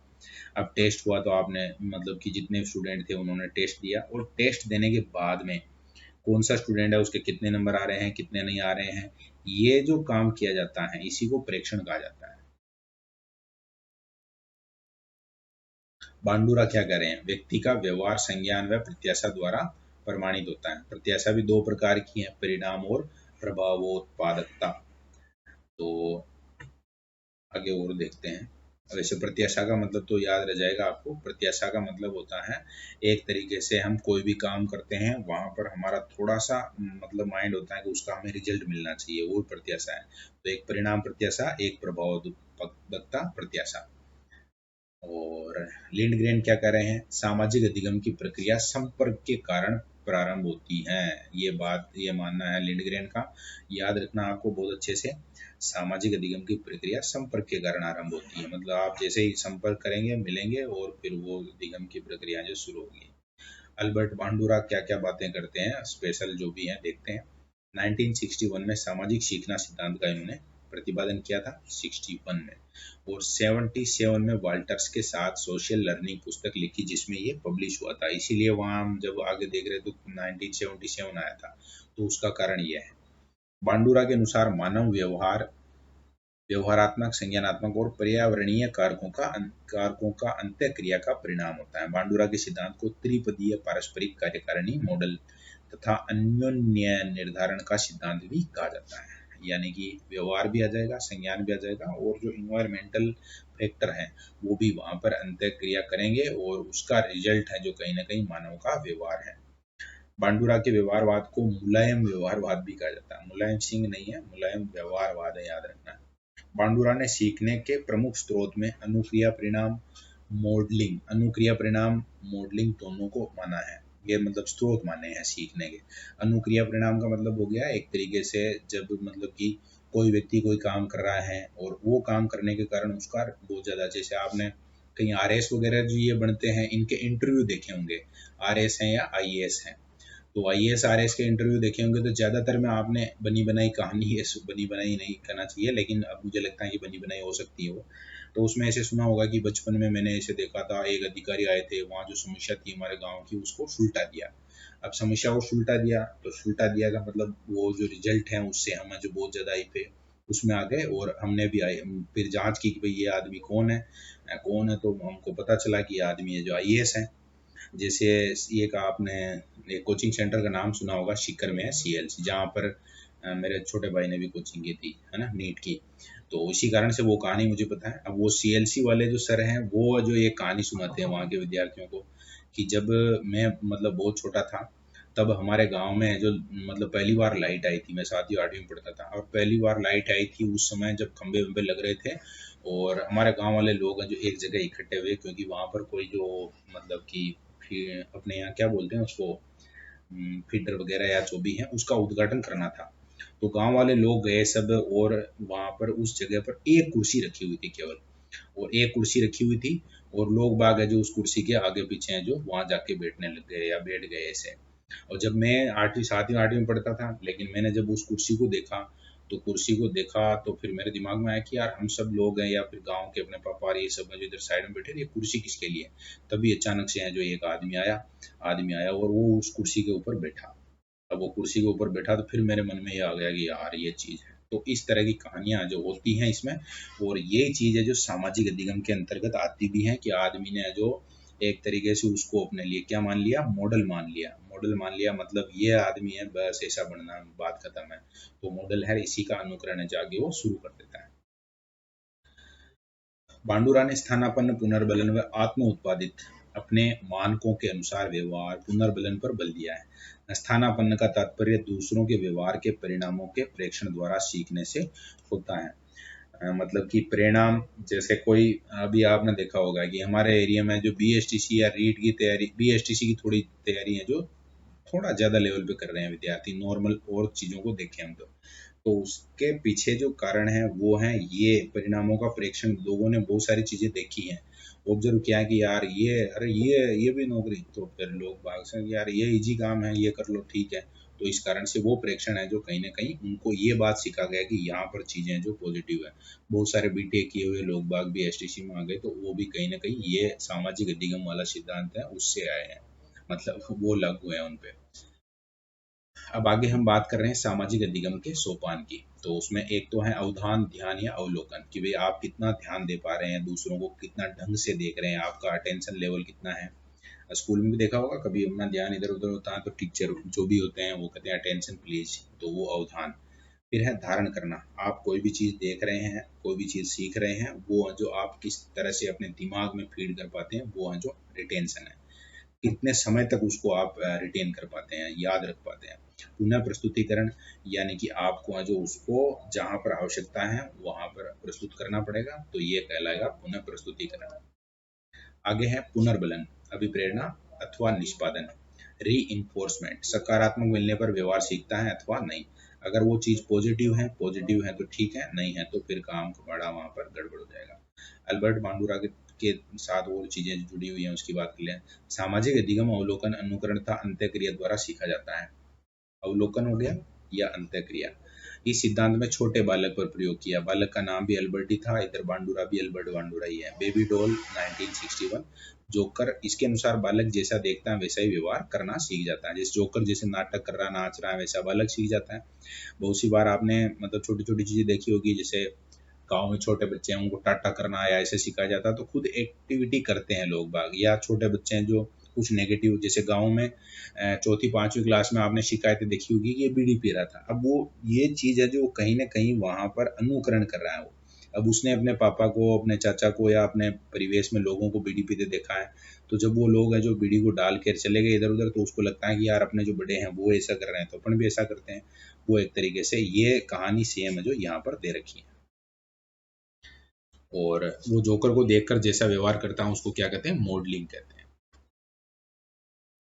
हाँ, तो एक शब्द ये आ सकता है एग्जाम के हिसाब से, अगर हम बात करें कि मॉडलिंग कौन से सिद्धांत के अंतर्गत है, सामाजिक अधिगम के अंतर्गत है, ये ध्यान रखना। क्योंकि मॉडलिंग शब्द है ना, आजकल जो मतलब कि क्या कहते हैं उसको, बहुत हाई फाई और जो आधुनिक जमाना है उसमें भी मॉडलिंग शब्द काम में आता है कि ये मॉडल है का मतलब जो ऐसे लोग बाग होते हैं ना जो मतलब स्टेज शो वगैरह पे प्रस्तुतिकरण करते हैं, ये तो वो शब्द हैं, ये अपने सामाजिक अधिगम के अंतर्गत है मॉडलिंग, तो ये थोड़ा आपको ध्यान होना चाहिए। सामाजिक अधिगम को प्रभावित करने वाले कारक में सामाजिक कारक हैं, सामाजिक कारक में देखो अवलोकन है, जितना बढ़िया लेवल पे आप देखेंगे अवलोकन करेंगे वो चीज़। समानता है, तादात्मीकरण, आप उसके साथ अपना आइडेंटिफिकेशन है जो उसको सेट कर लेते हैं, तादात्मीकरण कर लेते हैं, वो चीज़ भी इम्पोर्टेंट रहेगी। सिंपैथी, निश्चित रूप से प्रभाव पड़ता है इसका। सुझाव, सहयोग, प्रतिस्पर्धा, सुझाव और सहयोग शब्द हैं जो कहीं ना कहीं इस सामाजिक अधिगम के अंतर्गत इम्पोर्टेंट है। जैसे आपने किसी से बात की, उसने सुझाव दिया कि यार ये किया जा सकता है, तो एक आपके मतलब वो एक प्लस पॉइंट हो गया, क्योंकि कहीं ना कहीं आपको विश्वास है कि ये व्यक्ति है जो हमें गलत बात नहीं कहेगा, या इसने जिसको मतलब कोई भी व्यक्ति है उसको सुझाव दिया, वो व्यक्ति है जो सफल रहा। फिर है सहयोग, सबसे बड़ी जो समस्या है वो इसी की है। ज़्यादातर समय जो सहयोग नहीं मिल पाता है, तो जहाँ सहयोग मिलता है वहाँ पर अधिगम की संभावना बढ़ती है। प्रतिस्पर्धा भी बहुत सी बार अधिगम को बढ़ाती है। तो भाई ऐसे मन में आ गया कि पहला स्थान लाना है, जब पहला स्थान लाना है तो फिर ज़्यादा पढ़ने लग जाता है व्यक्ति। अनुकरण, यह चीज़ भी यही है, अनुकरण तो इसमें सबसे पहले नंबर पर आया था। मनोवैज्ञानिक कारकों में 8 कारक हैं, 8 कारकों में देखो रुचि है, हमारा इंटरेस्ट जितना ज़्यादा होगा अधिगम ज़्यादा होगा। विल पावर का फर्क पड़ता है, अभिप्रेरणा या पुनर्बलन का फर्क पड़ता है, अटेंशन पहले देख चुके हैं, ड्राइव का, अभ्यास प्रैक्टिस कितनी कर रहे हैं आप, सामान्यीकरण, विभेदीकरण का और संकेत का, ये सारी चीज़ें हैं जो मनोवैज्ञानिक कारक के अंतर्गत आएगी। शारीरिक में जैसे आपको कोई बीमारी है तो अधिगम कम होगा, अगर अंतःस्रावी ग्रंथि का आयु, परिपक्वता आदि चीज़ें भी वहाँ पर इफेक्ट मतलब उनका इफेक्ट पड़ता है, स्नायु मंडल का भी इफेक्ट पड़ता है, ये शारीरिक फिजिकल कारक में आ जाएगा। शिक्षा में यूज सबसे इम्पोर्टेंट मानते हैं हम इसको, और बहुत अच्छे से हमें ये देखना चाहिए। व्यक्तित्व निर्माण में बहुत मतलब बढ़िया है, क्योंकि सामाजिक हैं तो हम ऐसे आदर्श हैं जो कोई छोटा विद्यार्थी है उसके सामने रखेंगे, उनको अगर उनका अनुकरण करेगा, जैसे रामचरितमानस है जो बहुत ज़्यादा इतनी हमें मतलब पढ़ाई जाती है, या फिर तो उसके पीछे कारण है कि लॉर्ड राम हैं, उनके जो गुण हैं उन सब का हम अनुकरण करेंगे तो निश्चित रूप से जो हमारा समाज है, हमारी सोसाइटी है वो बेहतर होगी। तो ये व्यक्तित्व निर्माण में उपयोगी हो गया। भाषा निर्माण में उपयोगी, हम जो मतलब भाषा निर्माण का मतलब हो गया, जैसे अपने परिवेश में हेल्पिंग वर्ब का यूज करते हैं लोग बाग, तो हेल्पिंग वर्ब का यूज है जो छोटे बच्चे सीख जाते हैं वहाँ से, तो भाषा निर्माण में कहीं ना कहीं, ये हालांकि नेगेटिव उदाहरण दिया मैंने, तो ऐसे ही आप अगर पॉजिटिव भाषा यूज करते हैं तो पॉजिटिव चीज़ें हैं जो सीख जाएंगे। सामाजिक विकास में सोशल जो मतलब व्यक्ति हैं सोशल होता है, तो उसमें कहीं ना कहीं इसका रोल होता है एजुकेशन में, वो चीज़ें जो बढ़िया है। कलाओं के विकास में आर्ट डेवलपमेंट, भाई जो समाज से जुड़ी हुई चीज़ें हैं तो कहीं ना कहीं कलाकार भी बन जाते हैं फिर बालक, प्रस्तुतिकरण क्योंकि समाज में करना होता है, समाज ही उसको जो मतलब कि प्रशंसा करेगा, उसकी ओर आगे बढ़ाएगा। अवांछित व्यवहार में सुधार के लिए उपयोगी, समाज कुछ व्यवहार ऐसे होते हैं जिनको नेग्लेक्ट करता है, तो फिर वो अवांछित व्यवहार है जो खत्म होने लग जाता है, तो ये चीज़ भी हमने यहाँ पर देखी थी। अब मिलर व डोलार्ड हैं वो तुल्यबद्ध व्यवहार सिद्धांत की बात करते हैं, मतलब व्यवहार तो ही है लेकिन वो कैसा है, तुल्यबल व्यवहार है। अनुकरण व सारे साहचर्य हैं, उन दोनों का नाम उस सिद्धांत में भी आता है, इस कारण से यहाँ पर आपको ध्यान रखना है। जेम्स कहते हैं कि अनुकरण और आविष्कार हैं ये एक तरीके से किसी व्यक्ति के दो पैर हैं जिन पर मानव जाति सैद्धांतिक रूप से चलती है, अनुकरण और आविष्कार। मोरर ने द्विरूपी अनुकरणात्मक सिद्धांत दिया था, मतलब द्विरूपी अनुकरणात्मक सिद्धांत का नाम आ जाए तो मोरर है। सामाजिक अधिगम जन्म से मृत्यु तक चलता है, क्लियर कट है, क्योंकि समाज के बिना व्यक्ति है जो या तो पशु है देवता है ऐसा भी कहा गया है, तो इसका मतलब वो जन्म से मृत्यु तक है जो अधिगम करता रहेगा समाज के आधार पर। सामाजिक अधिगम संपर्क, चुनौती, समस्या से प्रारंभ होता है, एक संपर्क है, चुनौती है और समस्या। सामाजिक अधिगम का अधिकांश भाग भूमिका अधिगम से रिलेटेड होता है, रोल लर्निंग। मिलर डोलार्ड ने अपनी पुस्तक सोशल लर्निंग एंड इमिटेशन में अनुकरणात्मक व्यवहार को 3 भागों में बांटा है, समान व्यवहार, प्रतिलिपि व्यवहार और सुमेलित आश्रित व्यवहार। समान का मतलब समान परिस्थिति में समान व्यवहार, प्रतिलिपि का मतलब एक व्यक्ति है वो दूसरे व्यक्ति के साथ निर्देशित होते हुए व्यवहार कर रहा है, मतलब उसको कहा गया वैसे व्यवहार कर रहा है। सुमेलित का मतलब हो गया कि एक तरीके से किसी ने कहा आपको और आप जो बिल्कुल चेक नहीं कर रहे हैं, व्यवहार दोहरा रहे हैं, तो फिर वो सुमेलित। तो ये कहानी थी अपने चौथे सिद्धांत तक की, अपने भाग 2 की, और इसके बाद भाग 3 हम पढ़ेंगे अगले वीडियो में। भाग 3 है जो थोड़ा ज़्यादा डिटेल में रह जाएगा, और डिटेल में रह जाएगा, लेकिन भाग 3 में इसको ख़त्म कर लेंगे तो ठीक रहेगा, क्योंकि ज़्यादा ऐसे वीडियो बना के फिर वो हम अभी यहाँ इंटीग्रेशन की बात कर रहे थे और अपना खुद का इंटीग्रेशन है जो वो ज़्यादा व्यवस्थित नहीं रह पाएगा। तो आज के इस वीडियो में तो मुझे लगता है कि यहाँ तक ठीक है, ठीक ठाक चीज़ें हमने देख ली हैं और बहुत अच्छे से आपने ये वीडियो देखा है, तो कहीं ना कहीं हाँ मतलब बहुत ज़्यादा तो नहीं लेकिन ठीक ठाक समझ आपके अंदर विकसित ज़रूर हो जाएगी। किताब लेकर बैठते उसको पढ़ते तो भी यही कहानी थी। यहाँ आपको दो चीज़ें मिल गई, मतलब कि मतलब सुन भी लिया आपने, चीज़ें जो सामने जो किताब में है सेम वही है, और कुछ जगह कुछ शब्द ऐसे होते हैं जब हम किताब पढ़ रहे होते हैं और उस समय वो शब्द समझ में नहीं आता तो फिर थोड़ा बुरा लगता है। तो मैंने ये प्रयास किया कि कोई भी ऐसा शब्द हो जिसकी यहाँ व्याख्या नहीं की गई है, तो हमारा जो नॉर्मल जीवन है, मतलब हमारा जो परिवेश है, उसमें उसका क्या मीनिंग हो सकता है, क्या ऐसा एग्जाम्पल हो सकता है जिससे वो थोड़ा और आसान हो जाए, तो प्रयास किया है। और अगर आपको लगता है तो ये लगता है कि ये ठीक है, तो इसमें आपको इस वीडियो में, क्योंकि बहुत सी बार है जो आजकल मैं जो चेक कर रहा हूँ, जैसे मैंने जो पिछला अपना पेपर था उसका उसका जो सॉल्यूशन डाला था उसमें भी मैंने ये बात कही थी, लेकिन एक भी स्टूडेंट का कमेंट नहीं आया। इसका मतलब ये है कि वो सॉल्यूशन एक भी स्टूडेंट ने पूरा कंप्लीट नहीं देखा था। और ये वीडियो हालांकि 2 घंटे लगभग मैंने तो इसमें लगा दिए हैं, लेकिन मैं ये चाहता हूँ कि जो भी स्टूडेंट अगर इसको कंप्लीट करता है, यानी कि पूरा वो यहाँ तक देख रहा है, 1 घंटा और 50 मिनट वो पूरा समय देता है, तो उसको एक कमेंट करना है, और कमेंट में क्या करना है, उसको लिखना है हेज, और हेज के बाद उसको लिखना है टू, फिर लिखना है डन। ये काम आपको करना है कमेंट वाला, और बाकी चीज़ें जैसे आप स्टेटस पर लगाइए, खूब प्रचार करिए, सब्सक्राइब करिए, ये चीज़ें हैं जो ये जो सोशल मीडिया मतलब यूट्यूब वगैरह इन्फ्लुएंस करना, बढ़ाना, खूब सारे सब्सक्राइबर लाना, वो कहानी है। ये मुझे लगता है कि अगर मैं जो बढ़िया काम करूँगा तो अपने आप करेंगे। तो ठीक है, धन्यवाद यहाँ तक जो अगर आपने सीखा है, समझा है, बढ़िया से देखा है, तो हाँ धन्यवाद इस रूप में भी, क्योंकि कहीं ना कहीं आप जुड़े हुए हैं और आप सेलेक्ट होंगे तो उससे मुझे बहुत खुशी होगी, तो धन्यवाद देना बनता है। ओके, धन्यवाद।